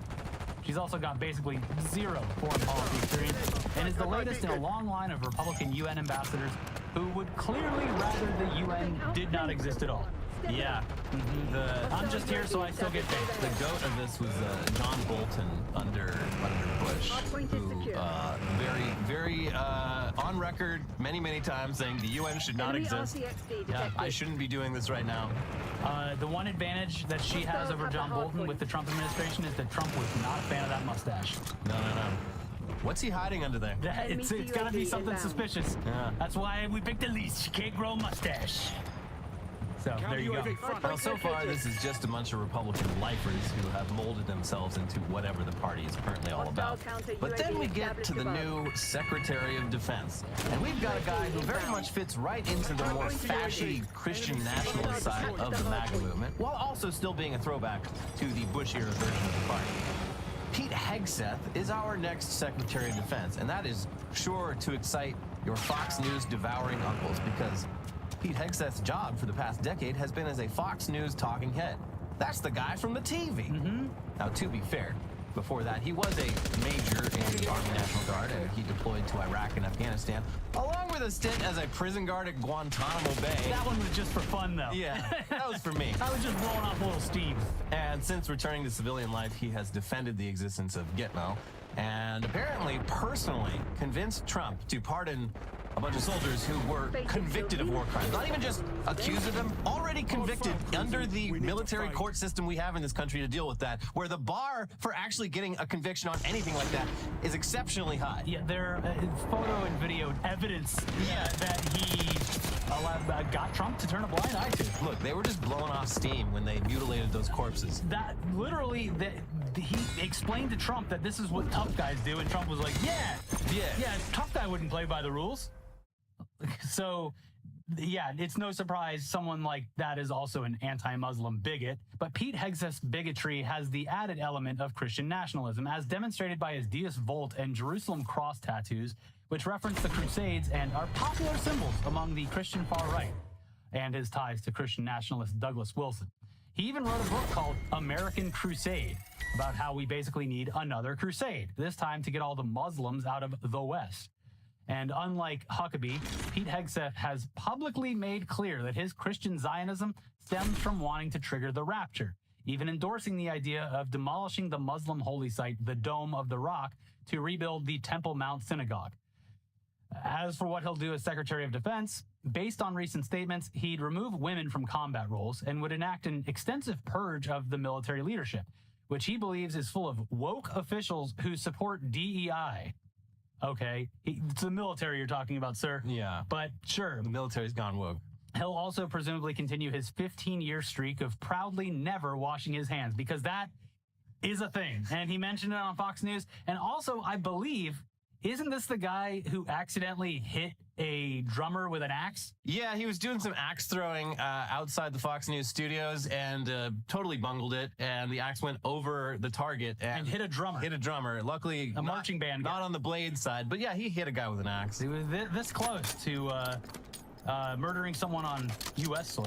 Yeah. Anyway, the reaction to this guy from the military is like, it's been quiet because you're not allowed to publicly comment on political stuff like that. But on the Reddit r/military subreddit, a lot of people are like, huh, a major is going to be our Secretary of Defense? Usually you would get like a general with some stars rank on there, someone that's been working in like the military establishment or the administration for a very long time, not a Fox News contributor. Yeah. So it's just an odd choice, but it keeps in line with the other choices that Trump is making. Yeah, and he's, people are also like, oh my God, we're going to have a Christian nationalist as our Secretary of Defense. And it's like, I'm sorry, buddy. A lot of fucking high-ranking people in the military, including probably multiple former Secretary of Defense people, probably also have some insane Christo-fascist views. They were just a little better at hiding it. They wore a nice buttoned-up suit. They didn't walk around with their tats hanging out. Yeah. And they did wash their hands, probably. They probably did. To get the devil off of them. That's right. That's the problem is with, this is a great asset because they'll go around shaking the hands of foreign leaders, getting them sick. The touch of death, they call it. Anyway, next up, we've got a character that we were introduced to just this year when she was widely seen as one of Trump's top picks for VP until the lying liberal media accused her of shooting a puppy based on zero evidence except the fact that she proudly wrote about it in her book. She admitted. Kristi Noem will be our next Homeland Security Secretary, responsible for not just immigration, the border, and the TSA, but also FEMA, cybersecurity, stockpiling strategic reserves of medical supplies, and more. I love the person in charge of FEMA being someone from South Dakota, which I'm sure that there are natural disasters that happen there every once in a while, like maybe a big blizzard. Yeah. But the lion's share of natural disasters that FEMA would be helpful with typically happen in the southern states and the Midwest. Hurricanes and tornadoes. So great to have someone from a state that is... Well, we're going to get some of those disasters to travel further north. Well, we don't want to admit that climate change is real, but eventually we're going to need someone with experience in South Dakota. Yeah. The hurricanes will reach South Dakota eventually. Yeah. But yeah, she's going to have all those responsibilities. The border is obviously all that Trump or anyone really cares about here. And Kristi Noem's views on that topic are about as extreme as you'd expect. In Congress, she supported Trump's Muslim ban. She has said that the U.S. is being invaded by the cartels. She sent the South Dakota National Guard to the border. She voted to ban Dreamers from military service. And at one point, she offered to drive to Texas to deliver some razor wire to Greg Abbott. So, sir, I hope you're sitting down. I came all the way from South Dakota. No, don't stand up. Don't stand up. I only drove 20 hours to get here. But yeah, don't stand up. So yeah, sounds like the U.S.-Mexico border will be Kristi Noem's new gravel pit, if you catch my drift. Yeah. Then there's Trump's new border czar, Tom Homan, who actually served in Trump's first administration as director of ICE for a year and a half, but is returning most likely thanks to the fact that he's on TV a lot as a Fox News talking head. I'm convinced that he just picked whoever he sees on the TV a lot. I don't want to give Trump credit. And in fact, I'm taking credit away from the American voter by saying that it's at least he's picking people who are recognizable to his base. Yes. Because these are people that only appear on all of the stars are here. He's literally giving them a headline-worthy slot in the administration. They're seeing their name in lights. But it's not even just that. It's like these people are all the ones who have spent the most time on Fox News aggressively defending anything Trump does. This is a total loyalist cabinet. Yep. Anyways, in his original role, he was one of the chief architects of Trump's policy on separating migrant children from their parents. And since then, he's been a member of the Heritage Foundation. Wait, what? And also listed as one of the contributors to, what's that? Project 2025. Wait, hold on. Wait, no, that can't be true. Because Trump said he'd never even heard of Project 2025 and had nothing to do with it. That's right. He said it was a bad plan. So yeah, that'll be the guy running Trump's mass deportation operation, which will involve detaining, prosecuting, and deporting every one of the 11 million or so illegal immigrants in the U.S. And then we'll see what happens after that. He's also recently discussed dealing with the cartels using language that sounds a lot like he wants to literally send special forces troops to Mexico. Also, sure. Just do that part in Sicario. We're going to do that for real. And it's going to go just as well as that movie. The scariest part about this guy is it's another, if you follow Trump's logic here, this is a tough guy who is willing to do the tough, hard things. And as we've spoken about before on this, show, the idea that the initial plan of gathering and deporting illegal, or in some cases legal status immigrants is not going to be a smooth and morally friendly process. It's going to be atrocious. And this is a guy who's willing to look past all that negativity and commit and fulfill his role. Don't sweat the small stuff. This is a guy who will happily look the other way to the biggest atrocities. Yeah. In fact, he's on tape at one point saying like how to solve the separation of parents and children is just deport all of them. Yeah. They can be together when they're over that. Yeah, exactly. So yeah, that's all very cool and very exciting. And we've got more cool and exciting Trump appointments to get to today, including, of course, our boy, Elon. Which actually has a little bit of humor. That was pretty good. Yeah. But what's especially cool and exciting is that this episode is sponsored by HelloFresh. Thank goodness. Who's hungry? Yeah. With HelloFresh, you get farm-fresh, pre-portioned ingredients and seasonal recipes delivered right to your doorstep. Skip trips to the grocery store and count on HelloFresh to make home cooking easy, fun, and affordable. That's why it's America's #1 meal kit.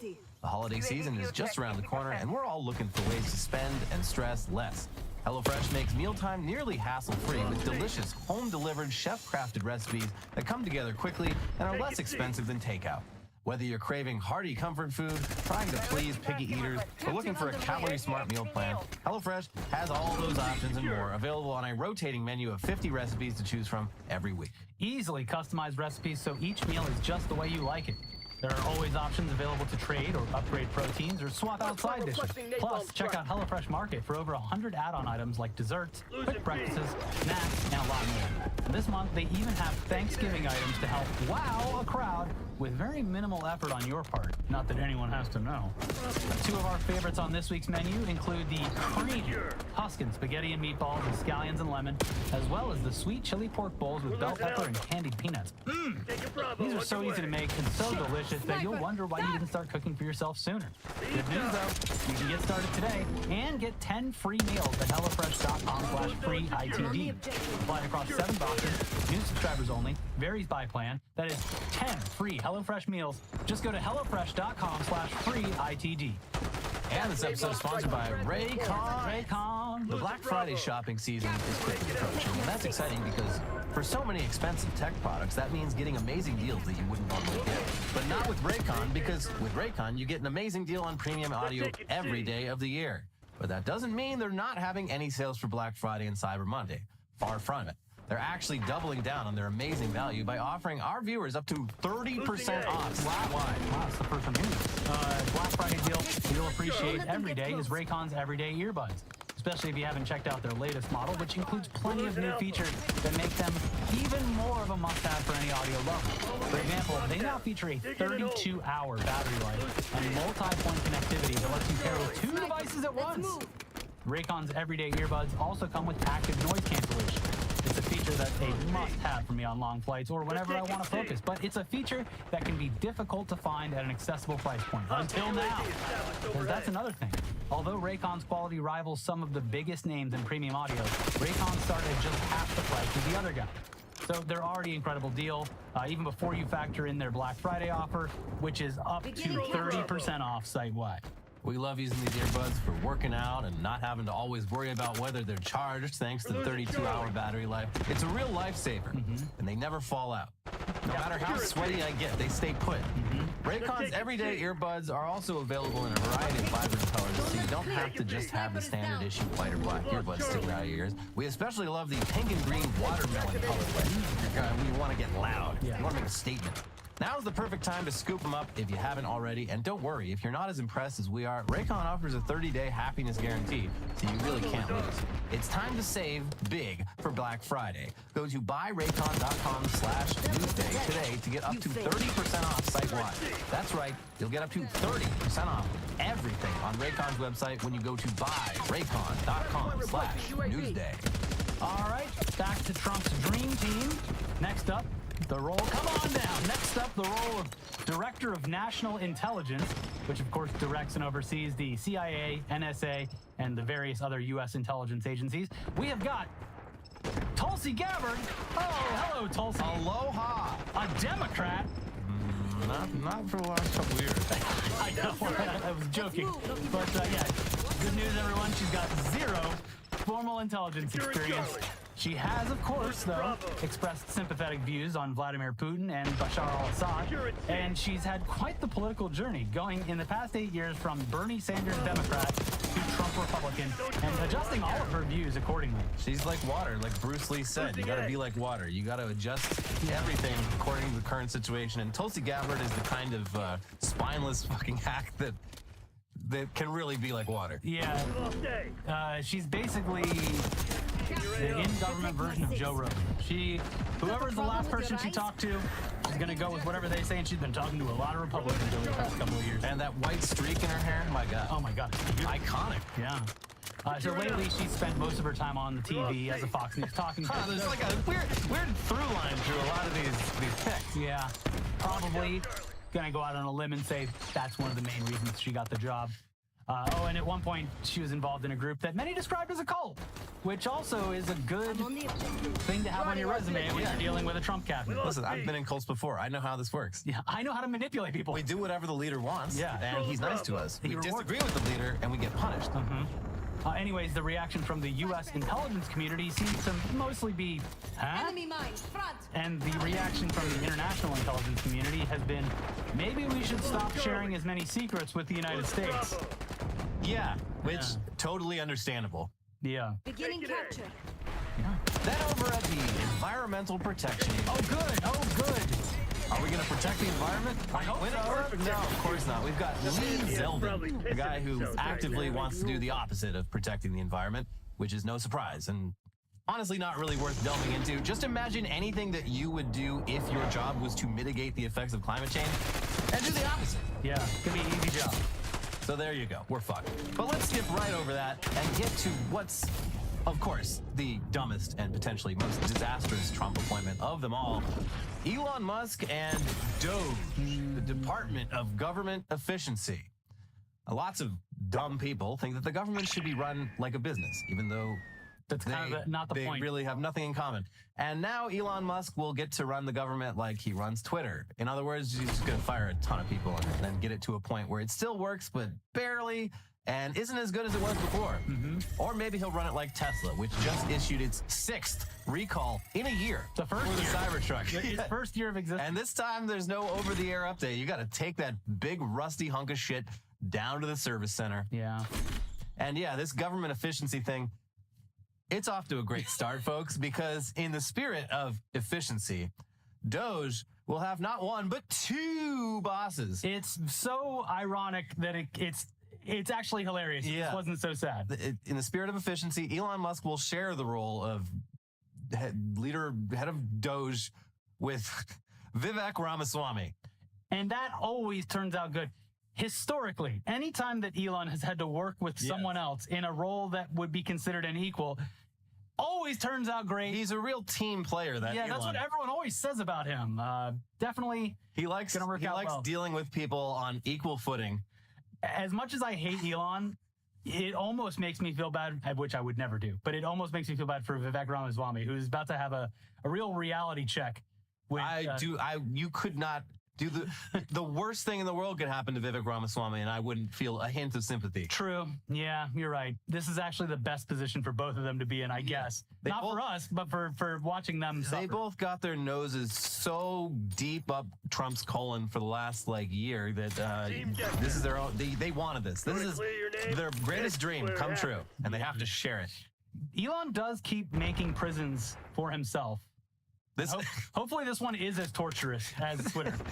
This is reminds me a little bit of the brilliant, underappreciated Danny McBride show, Vice Principals, where him and Walton Goggins are the co-vice principals, and then their boss, Bill Murray, retires, and they're both vying for the job, and they both have to remain co-vice principals. Yeah, it's a great show that you should watch. Out of all of the Danny McBride universe, it's the one that is always looked over the most. It is. Yeah. Anyway, so yes, the department in charge of dealing with what the British call redundancy is already pretty redundant itself, but this might just be Trump's way of putting 2 of his allies who worked hard to help him win together, but who Trump can't personally stand. They just wants them together to see what happens. Thank you very much. All right. Bye-bye. Up to the Doge. You go. They'll figure themselves out. But yeah, they'll only really have nominal authority. So, and Musk, he's already trying to outshine Vivek by doing a public hunt for employees via Twitter DM. Yeah. If you've got any ideas on how to make the government more efficient, please slip into my DMs is what Musk is essentially saying, while also getting Grok to make images of him where he looks like Andrew Dice Clay running the administration. You know, if we really want to be efficient, just let Grok run the department. Yeah, this will be the first AI presidency. It's funny you should ask. Buckle up, buckaroo. Here's who we should fire from the federal government. I am absolutely convinced that that has already happened, where he has already asked Grok things to do for government efficiency. So... And Grok's got some great ideas. But with more on all of this, here's CBS News. Donald Trump is vowing to reduce wasteful federal spending by tapping 2 billionaires. Tesla CEO Elon Musk and entrepreneur Vivek Ramaswamy to spearhead the initiative, which the president-elect is calling the Department of Government Efficiency, or DOGE.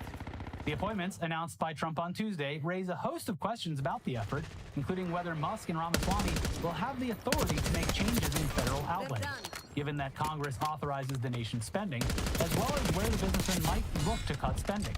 Under the plan, meanwhile, DOGE is not an official government department, raising questions about its powers and how it will operate. He just made them like a little playhouse. Yeah. Go have fun. Do whatever it is you think you guys do. So yeah, further indicating how dumb this all is, Musk has been talking about cutting $2 trillion from the federal budget, despite the entire federal budget being $6.7 trillion, and 2/3 of that $6.7 trillion being mandatory expenditures on stuff like Social Security and Medicare. So literally the only way to actually cut that much would be to either cut everything but those programs, or drastically shrink those programs, which, yeah, you'd save money, but you'd also ensure that no one over the age of 65 ever votes for a Republican ever again. And you kind of need those people. I'm telling you, as we just mentioned with the whole cults thing, how cults operate is that they will not believe that Vivek, Musk, or Trump are responsible for the ones that cut Medicare. It will be something they make up as a leftover from the Biden administration. It's going to be, I mean, they will do that, but it'll be quite the stretch now that the Republicans control the House, the Senate, the White House, the Supreme Court. But that's why you get into the cult thinking, because it can never be the fault of the cult leader. Democrats literally zero power right now. And your parents, your aunts and uncles, your neighbors, you're going to hear some complaints over the next few years. And just maybe don't let them deflect this onto anyone else but what they wanted. Also, there is, because of his appointments, his cabinet appointments, it might still potentially be an even House. There might not be a Republican majority because it's installing. Yeah, I mean, it's going to be very, very narrow. There's still House races being counted, so I guess we'll see how much of a lead they get. But yeah, a bunch of these appointments are people who are vacating seats who will then have to be a new election. And it sounds like a lot of the districts are pretty safe Republican, though. But who knows? But yeah, then again, DOGE, it's not even a real government department, at least not until Congress approves it. And even then, Congress are the ones who vote on the budget. So this might end up just being a way for Elon and Vivek to give Trump a bunch of advice that he can't or won't act upon. Just put it in the bin, the Elon bin. That's not to say Elon won't wield power in this administration, though. He is already reportedly sitting in on phone calls between Trump and the presidents of Ukraine, Serbia, and Turkey. He's been advising Trump on all his staffing decisions. He's been sitting in on national security briefings. He's accompanied Trump to meetings with House Republicans, and he also seems to have really made himself at home at Mar-a-Lago and has referred to himself on Twitter as First Buddy. This is so pathetic. Sort of like the First Lady, but they don't really hang out anymore, so First Buddy is actually more important. And I allow him use of my mouth freely. All right, which bedroom's mine? I'll get top bunk. I'm ready for another full-throated endorsement, sir. in your AO. But yeah, it sounds like he might be overstaying his welcome. Yeah. Here's NBC News. Musk has been so aggressive in pushing his views about Trump's second term that he's stepping on the toes of Trump's transition team and maybe overstaying his welcome at Mar-a-Lago, Trump's home in Palm Beach, Florida, according to two people familiar with the transition who have spent time at the resort over the past week. The sources say Musk's near constant presence at Mar-a-Lago in the week since Election Day had begun to wear on people who have been in Trump's inner circle longer than he has and who see him as overstepping his role in the transition. The sources spoke on condition of anonymity because they're not authorized to speak publicly. He's behaving as if he's a co-president and making sure everyone knows it, one of the people said, and he's sure taking a lot of credit for the president's victory, bragging about America PAC and X to anyone who will listen. He's trying to make President Trump feel indebted to him, and the president is indebted to no one, this person added.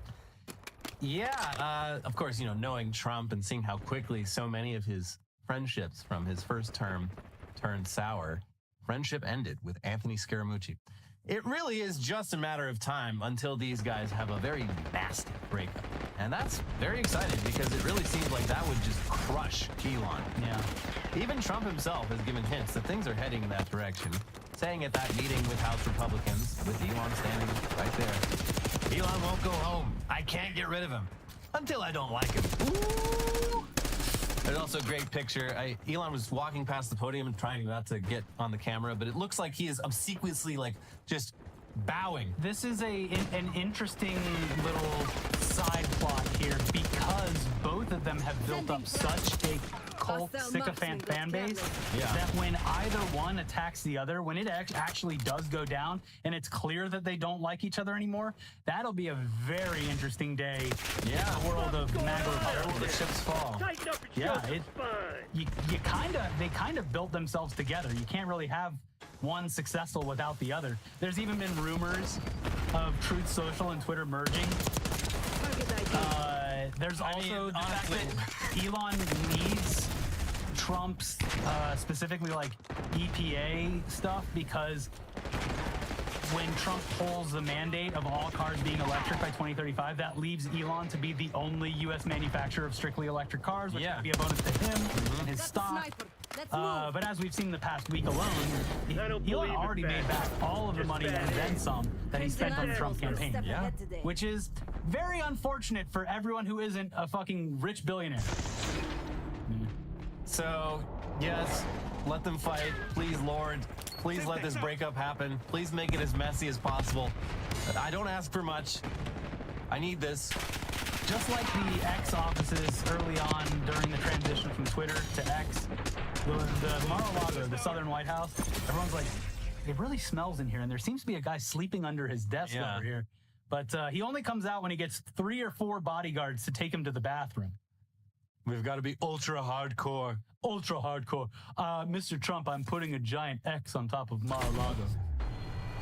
But in other news about the incoming administration, you remember how back during his first term, Trump very aggressively but unsuccessfully tried to get TikTok banned.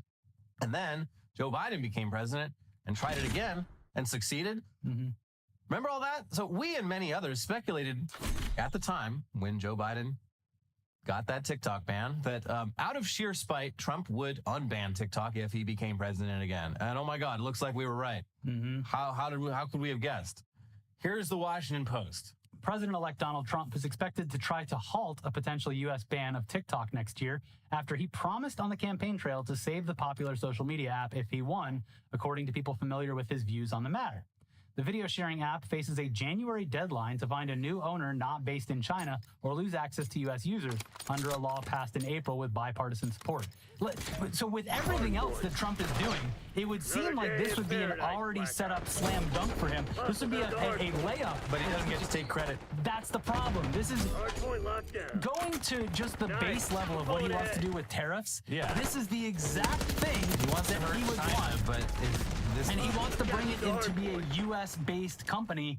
Yeah. This would seem like it would be the easiest possible way for him to get a win early on. But but who knows? Here you go.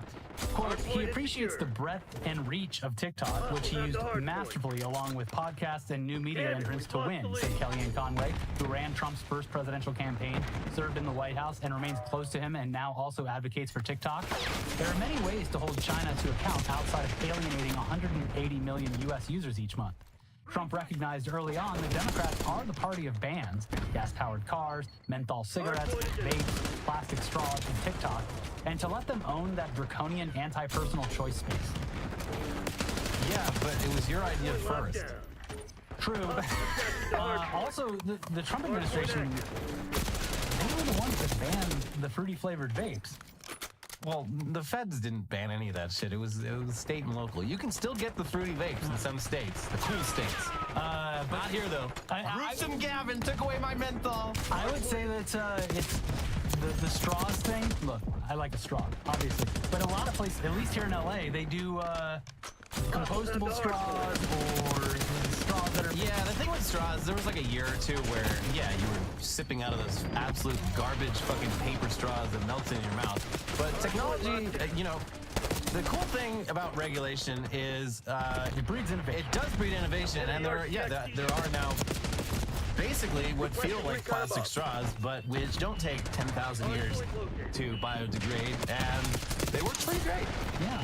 And that would have never happened if we just kept on using regular old plastic straws. Imagine how many other things we could innovate if the regulations were pushing people in a positive direction. Yeah. But I guess we'll never find out. We're going back to the 60s, baby. So yeah, great job, Joe. You could have literally just done nothing and avoided alienating TikTok's massive young user base in an election year. But now Donald Trump gets to be the guy who saved TikTok. That's really what the issue is here. It's not like punishing China or bringing something like that to the U.S. It's giving a bunch of people who voted for this exactly what they want. Yeah, and I'm sure it's also like during the whole fucking ban TikTok phase 1 and phase 2, they're just like, oh, it's all these like leftist young people on there. And I think someone, well, Kellyanne Conway and a bunch of other people got hired as fucking lobbyists for TikTok, and they're like, hey, actually, like, it's the same as Facebook. It's just a ton of like conservative fucking weirdos. Yeah, we can manipulate talking on the phone in their car. Like, you actually have a lot of fans on TikTok. Yeah. Anyways, that's your cabinet so far. More to come. But let's try to at least get some good news in here before we leave you all feeling utterly dejected. For starters, it's been a really slow process, but this election seems to have been the tipping point for Blue Sky truly becoming the Twitter replacement that we've been wanting. Twitter has increasingly become a cesspool of right-wing bullshit, crypto bullshit, and spam under the rule of Elon Musk. But Elon's close involvement in Trump's victory and also the plans for the next administration have people finally saying enough is enough and voluntarily mass deporting themselves across the digital border. Listen, no need to raid my account. I will cross the border voluntarily.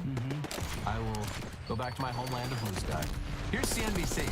Microblogging startup Blue Sky has gained over 1.25 million new users in the past week, indicating some social media users are changing their habits following the U.S. presidential election. Blue Sky's influx of users shows that the app has been able to pitch itself as an alternative to X, formerly Twitter, which is owned by Elon Musk, as well as Meta's Threads. The bulk of the new users are coming from the United States, Canada, and the United Kingdom, the company said Wednesday. We're excited to welcome everyone looking for a better social media experience, Blue Sky CEO Jake Graber told CNBC in a statement. Despite the surge of users, Blue Sky's total base remains a fraction of its rivals. The Seattle startup claims 15.2 million total users. Meta CEO Mark Zuckerberg in October said Threads had nearly 275 million monthly users. Musk in May claimed that X had 600 million monthly users. But market intelligence firm Sensor Tower pegged X's monthly base at 318 million users in October. Almost half of what it claimed. And a lot of those, I'm sure, are bots. Yeah. Quote, journalists, politicians, and news junkies have also been talking up Blue Sky as a better X alternative than Threads, wrote SimilarWeb, the internet traffic and monitoring service, in a Tuesday blog. Some users with new Blue Sky accounts posted that they had moved to the service due to Musk and his support for President-elect Donald Trump. It's appalling that Elon Musk has transformed Twitter into a Trump propaganda machine, rife with disinformation and misinformation. One user posted on Blue Sky. Yeah, and I would just say say that those numbers for threads are obviously fucking bullshit because anyone who uses Instagram sees threads on your timeline. They're constantly telling you, go look at threads. So I think they're counting that in their active users. People that aren't even opening the app are seeing threads on their Instagram feed. And threads so far isn't as dangerous as X is, but it is almost more annoying. Yeah. I deleted threads in like October on my phone, and they still give me the things in Instagram, so I had to like every time it pops up, I click the button and click, please don't show me this or see what's often or whatever. And it's gotten better, but goddamn, like the worst part of threads was the engagement bait, and that engagement bait is just appearing on Instagram now.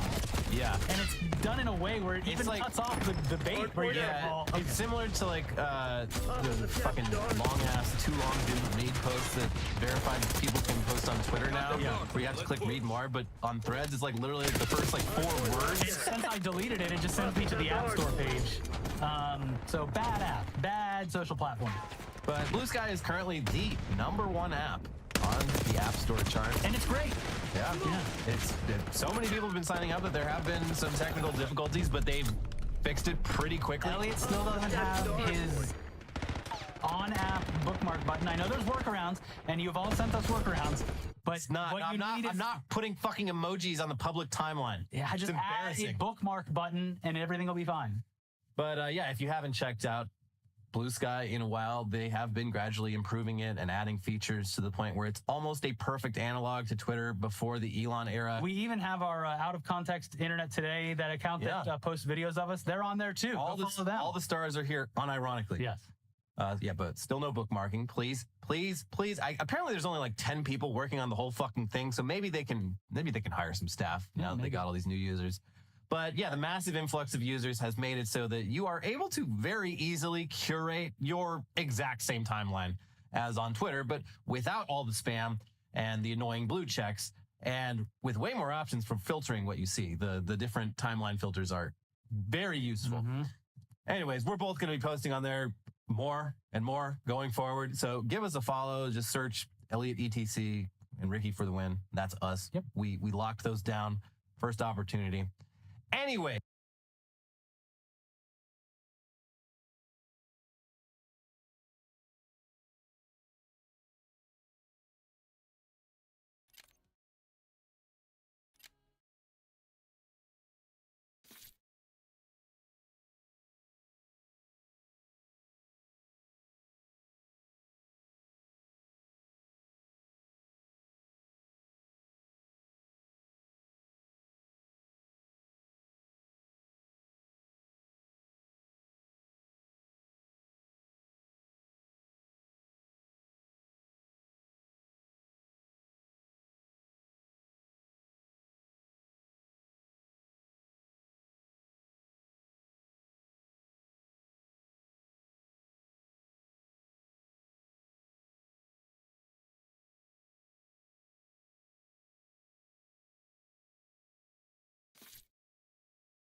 Hey, can you hear me?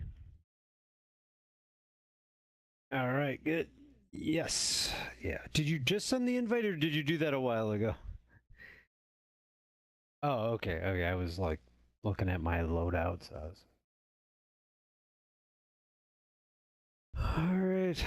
All right. Doing all right. How are you? Having some voodoos? No? Oh, okay.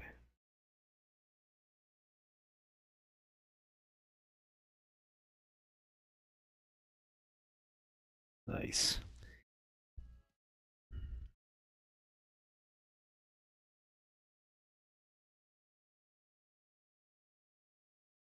Did I? No. I was gonna say I'm not yet. Oh, I see they got the. We can see the numbers now.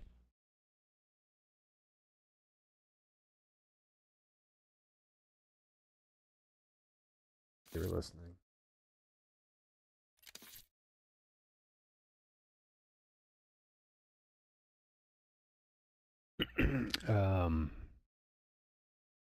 Your skin?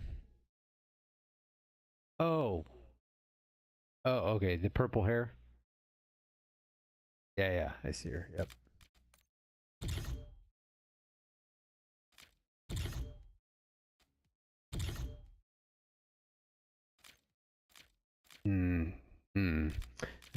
Well, maybe you could talk me through it. I don't know what I have to do.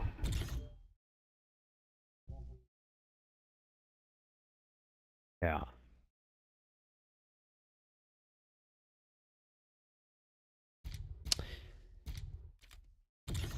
I mean, I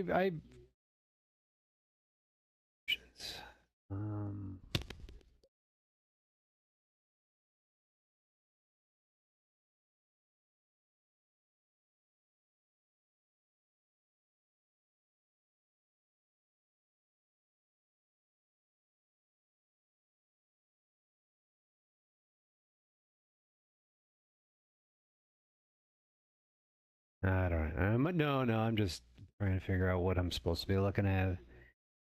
Yeah.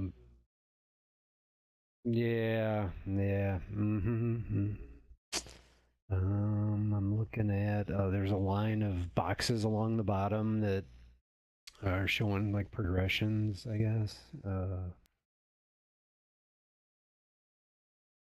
No, I didn't purchase it. I mean, I when, yesterday, yeah.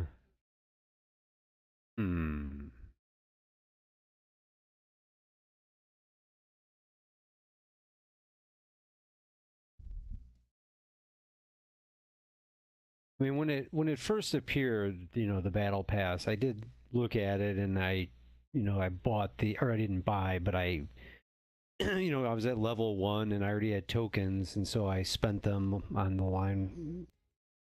That's what you mean? Oh, okay. Yeah.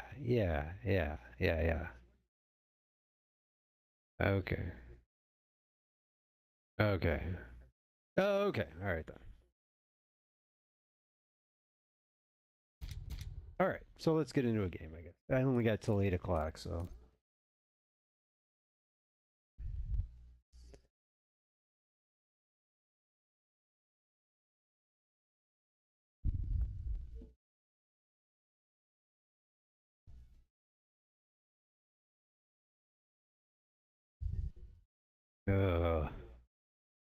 I'm telling you, these daily challenges are harder than last.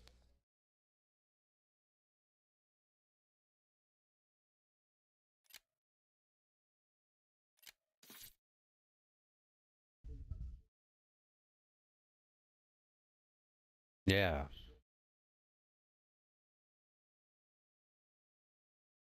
No. Yeah.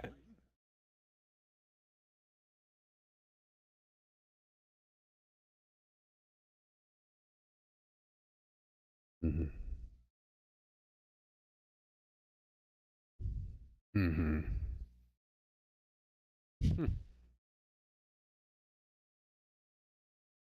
Yeah, it's like I used to have no problem always finishing every daily challenge.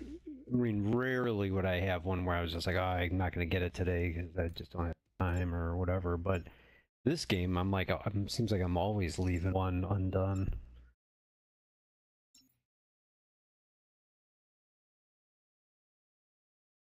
I got to get 5 kills without dying. That's not easy. One of my daily challenges today.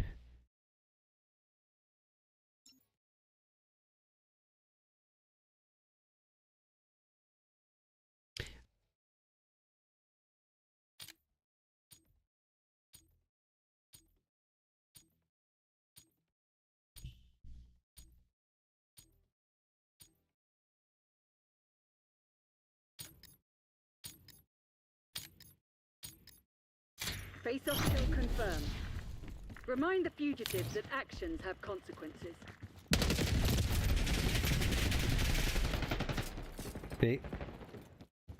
Hostiles reclaimed the lead.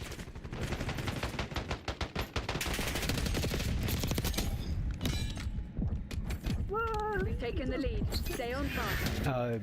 We're winning. Oh yeah. That's the same map. Oh. Hostile marksman in our eye out.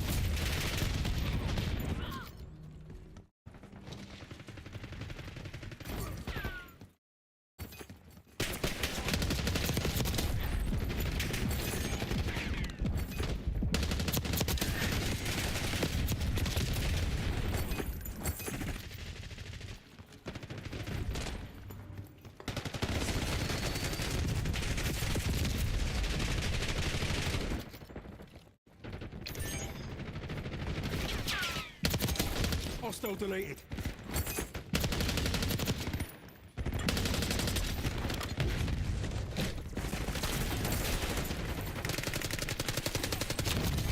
Move up. Marksman is down.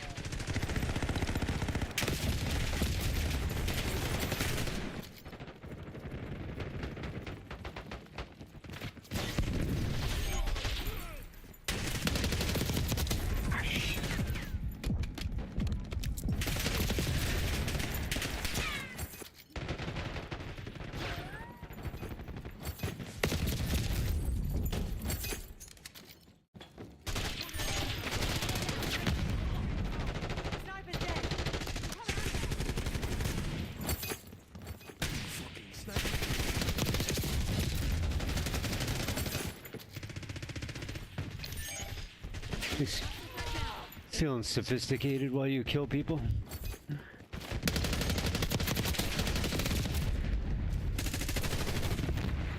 This artwork would look better with blood all over it.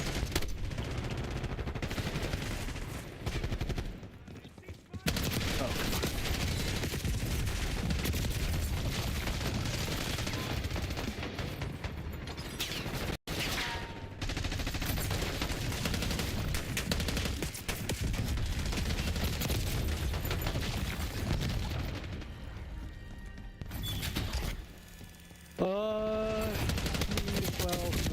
We got to go out to Rachel's uncle's tomorrow because he's having a problem with his TV again.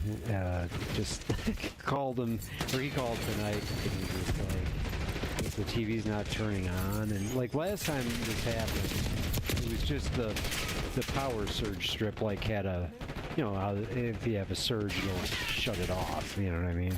And so we had to just basically turn off this. Yeah. And we thought this was the same thing. But apparently, we talked him through it, and it didn't fix the problem. Oh, God, I just picked up like 7 tags in a row, man.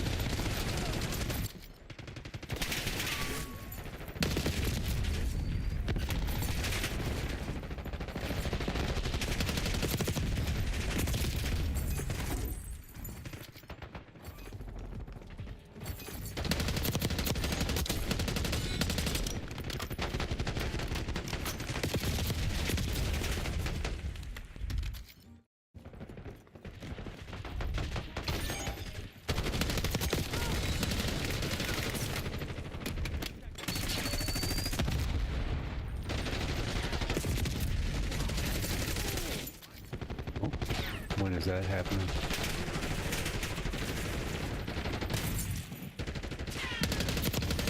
Heads down. Sniper working.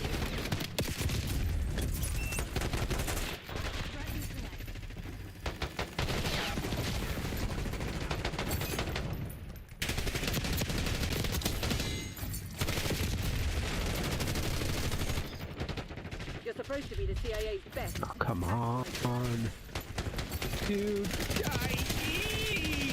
oh. I hate when I chase people and like get into like a little like melee brawl and I lose it. It sucks. So embarrassing.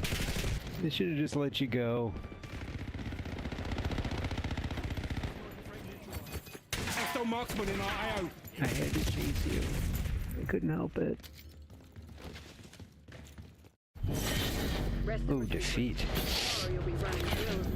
That hurts. We are fucking fucked. Escape and evade. Oh, we lost. lost, so there's gonna be no emote. I'll emote privately. I'm straight.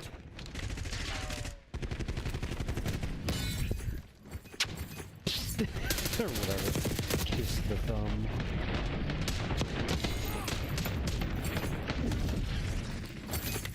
That old thumb move.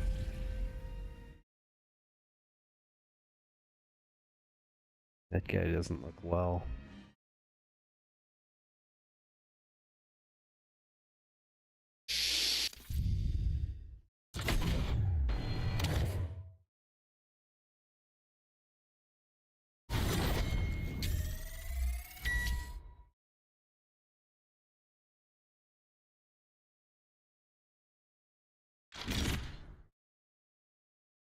They're just too dorky.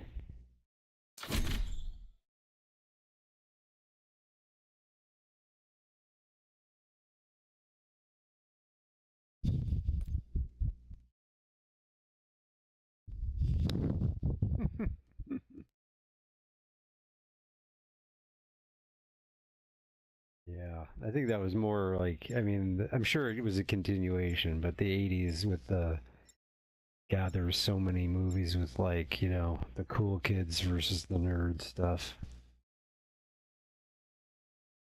Nerds, Square Pegs. You ever hear of the show Square Pegs? It was a TV show. Yeah, it was like, I'd say like 83. It probably ran for like a year. It was it was about a band of, you know, nerds, square pegs, you know, in this upper class high school in California. I used to think it was kind of funny, but it probably does not hold up well now. Awkward. But they would have like musical guests. I think Devo played on the show once, and kind of fun.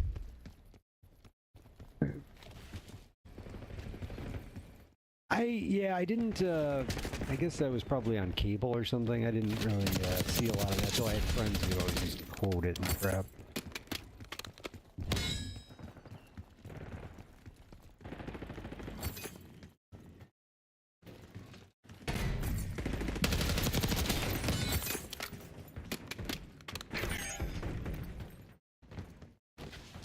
Yeah, I caught a little bit of it later.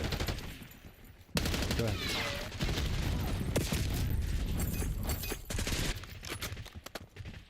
I don't remember seeing that one.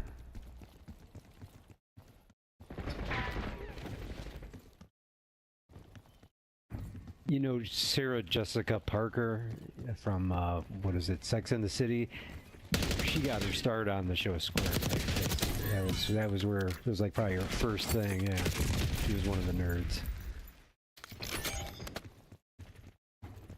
And Jamie Gertz was another one. I don't know, she's not that famous, but yeah, she usually plays like a preppy, or at least that's what she used to play, I don't know.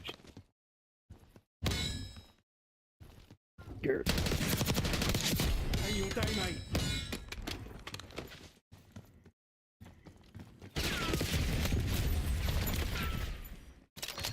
Nice. Oh.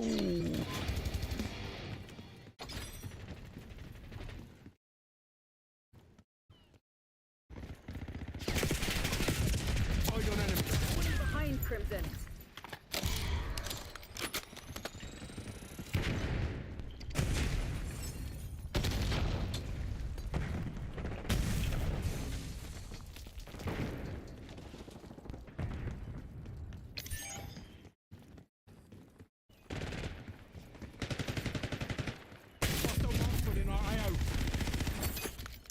Yeah, go for it. Adler is counting on you.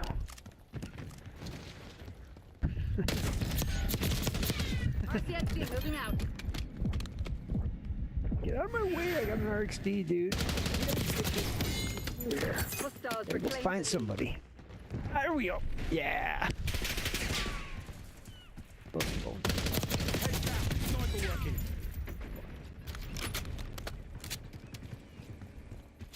Yeah, there's been some camping freaks.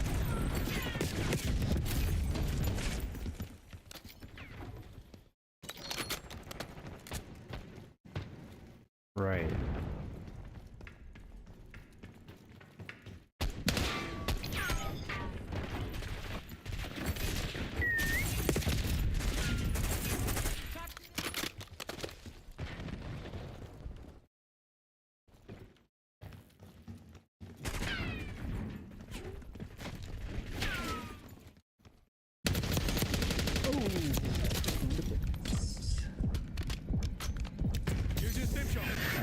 RCXD active. There's more RC. Here's this guy. Oh. Yeah, I think so. Oh, wait, teammate confirmed. Oh, no, I didn't. Oh, you grabbed the tag. Okay. I went inside the... Ooh, gotta get these tags. Give me tags.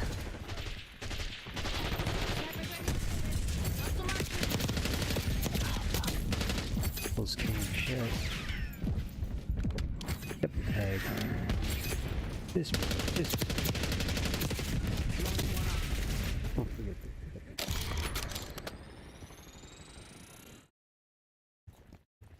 this. Jesus.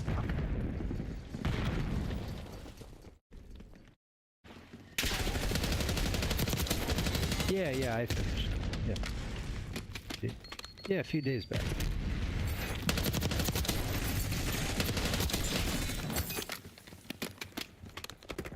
Oh yeah. Yep. Yeah, the very end is whoa, shit. Very end is super psychedelic. Very trippy.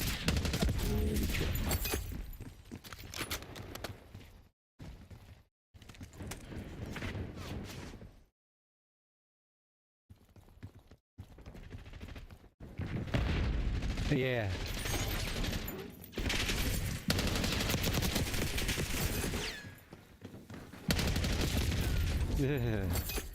Well, you're kind of dealing or going through someone else's trauma at the end while you're also doing, challenges.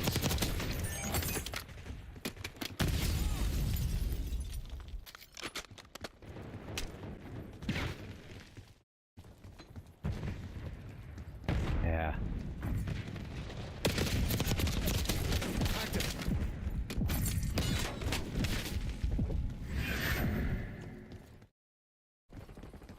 Right.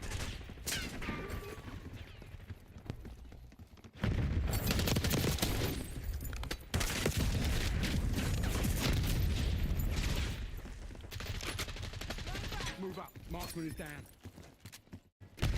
Right. Yeah, exactly. Yep.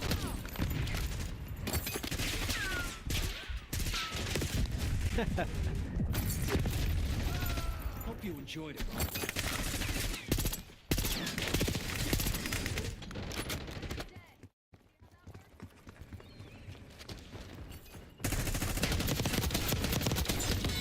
Hostile deleted.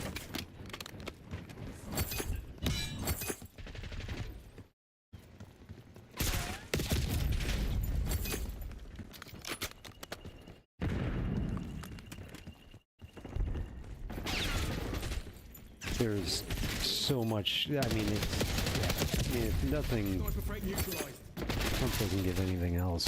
It's fucking gives an unlimited supply of things to make fun of. So it's really.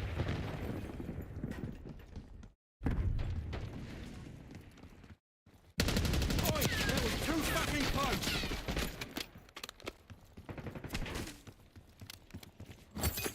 Yeah.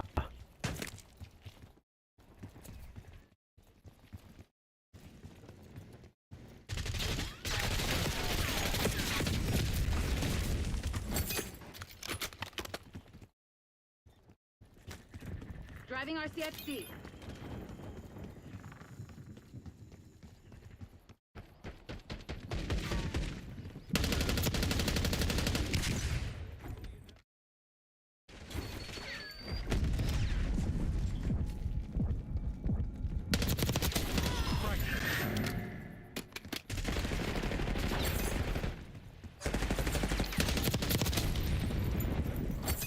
Yeah, I mean, it's hard not to just like, I mean, I used to always say hello to people when I'm walking the dog, you know, I'm in the park or whatever, and like after the election I noticed I'm not like doing that anymore. I'm just like, I think I'm just internally angry at my fellow Americans. Like, what the fuck? I don't know that they did that, but I mean, oh man, close game. Shit.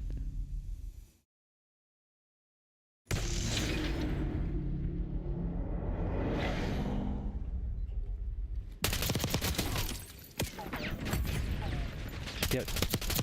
Right. Right.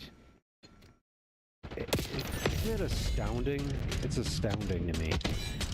It's just like people, like there's people who don't really like listen to politics. I'm like, how can you not? I'm almost envious. Like how can you not watch this train wreck happening in front of our eyes?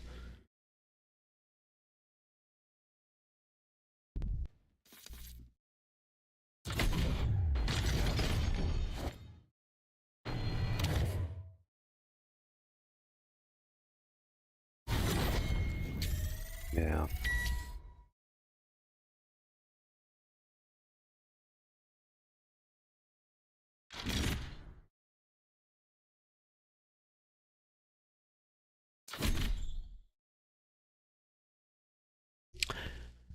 Yeah. Sure. I could do one more if you got time.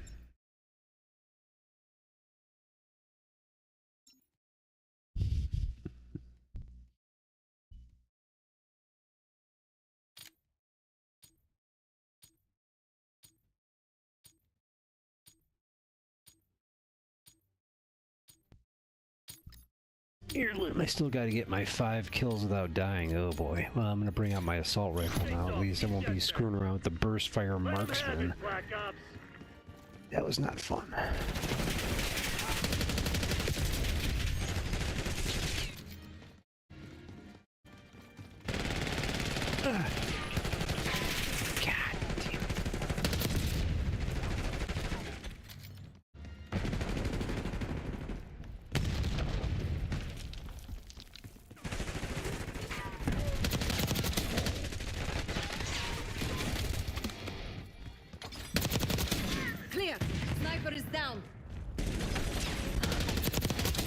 Job done. Not gonna use this one.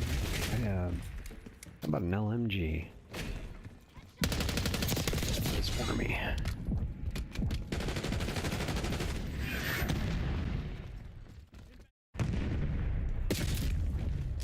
Yeah, meat. I heard that it's called a meat shield. Somebody referred to it as a meat shield.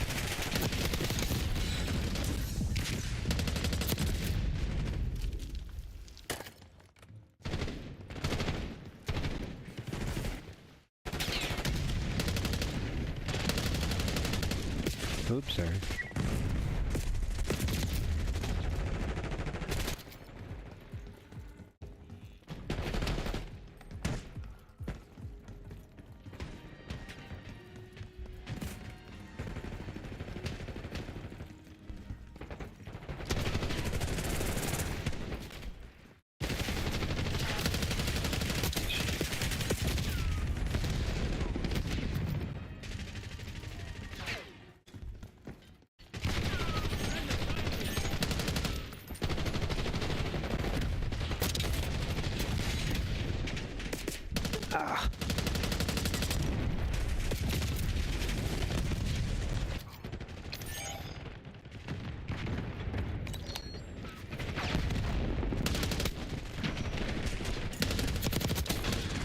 Marksman got careless. Oh, we're just gonna watch something. I don't know. There's this one series that we were watching before. It's pretty good. It was set in. I don't like mysteries, but this was like a comedy mystery. It was pretty good. It had the original had Clay's Bang in it. You know what that is? He's I don't know, you have to look him up. You'd probably recognize him from something. Dark-haired guy. Played Dracula in one series. Anyway, let's move. Yeah, this show, it's called Bad Sisters, which was about murder, a woman who, well, somebody murders her husband because he was a complete jerk, and then there's an investigation by these insurance guys about who killed her or who killed him and stuff. So they assume that. Oh, I'm blathering here. Anyway, we're watching a show called Bad Sisters. That's the plan. Pretty funny. Sooner or later, I always get payback. They have a new season out, which I didn't even know they were coming out with another season. I thought it was like a one and done thing.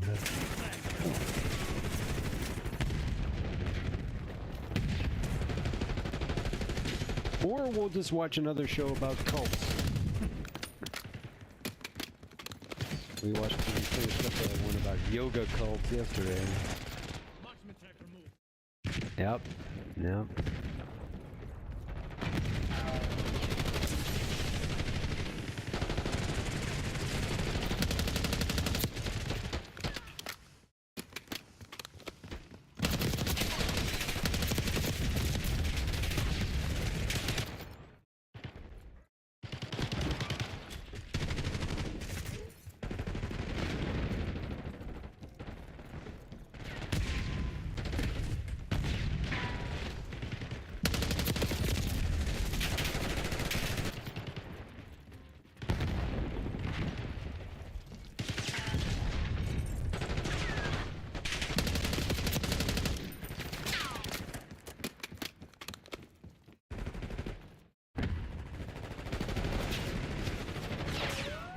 Come on.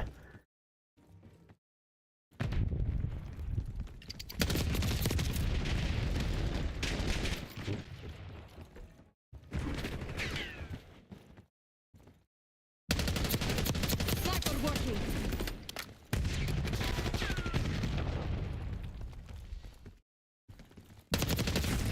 Clock's ticking, Black Ops. Close this shit down.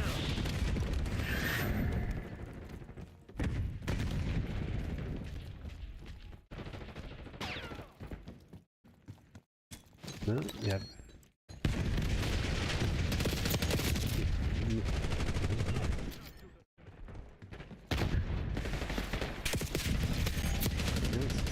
Sounds like you're interested in it.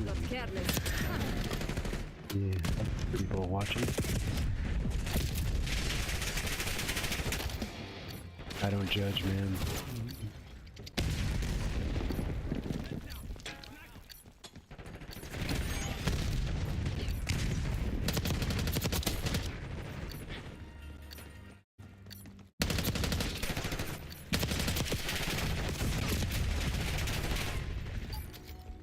Really hoping to get my 5 kills, but I don't think it's gonna happen. No, shit. Tight game. Bravo. Just made it. Black Ops. Very nice, Marshal. I'm impressed.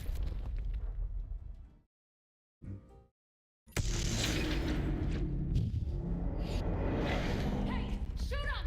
Shoot!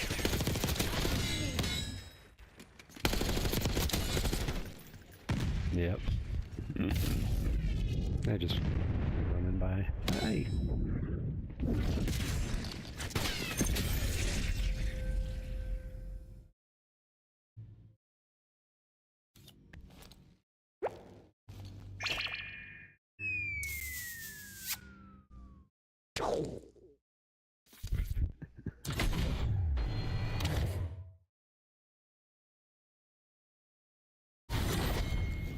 Awesome, man. All right, well, Adler's counting on you tomorrow, man. So get in that campaign and kick some ass.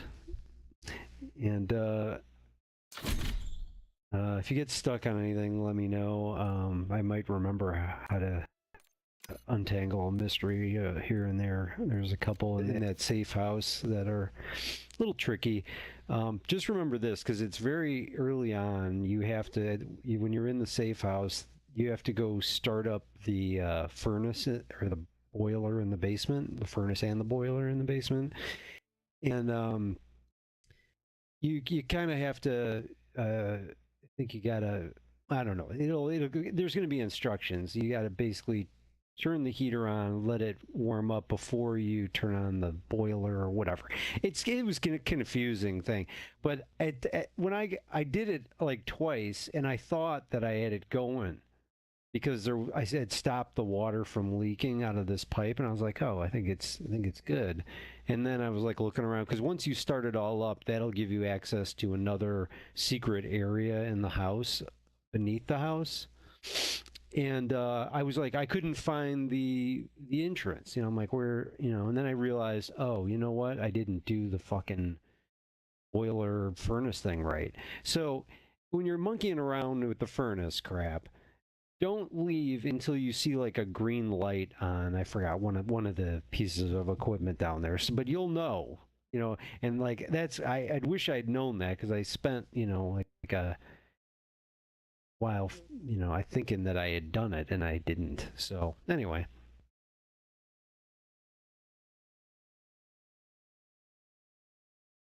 Yeah.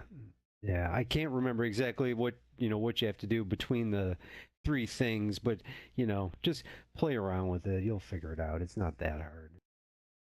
Like I said, I thought that I had done it. Cool. All right. Have fun, man. All right. Catch you later. All right. We'll do.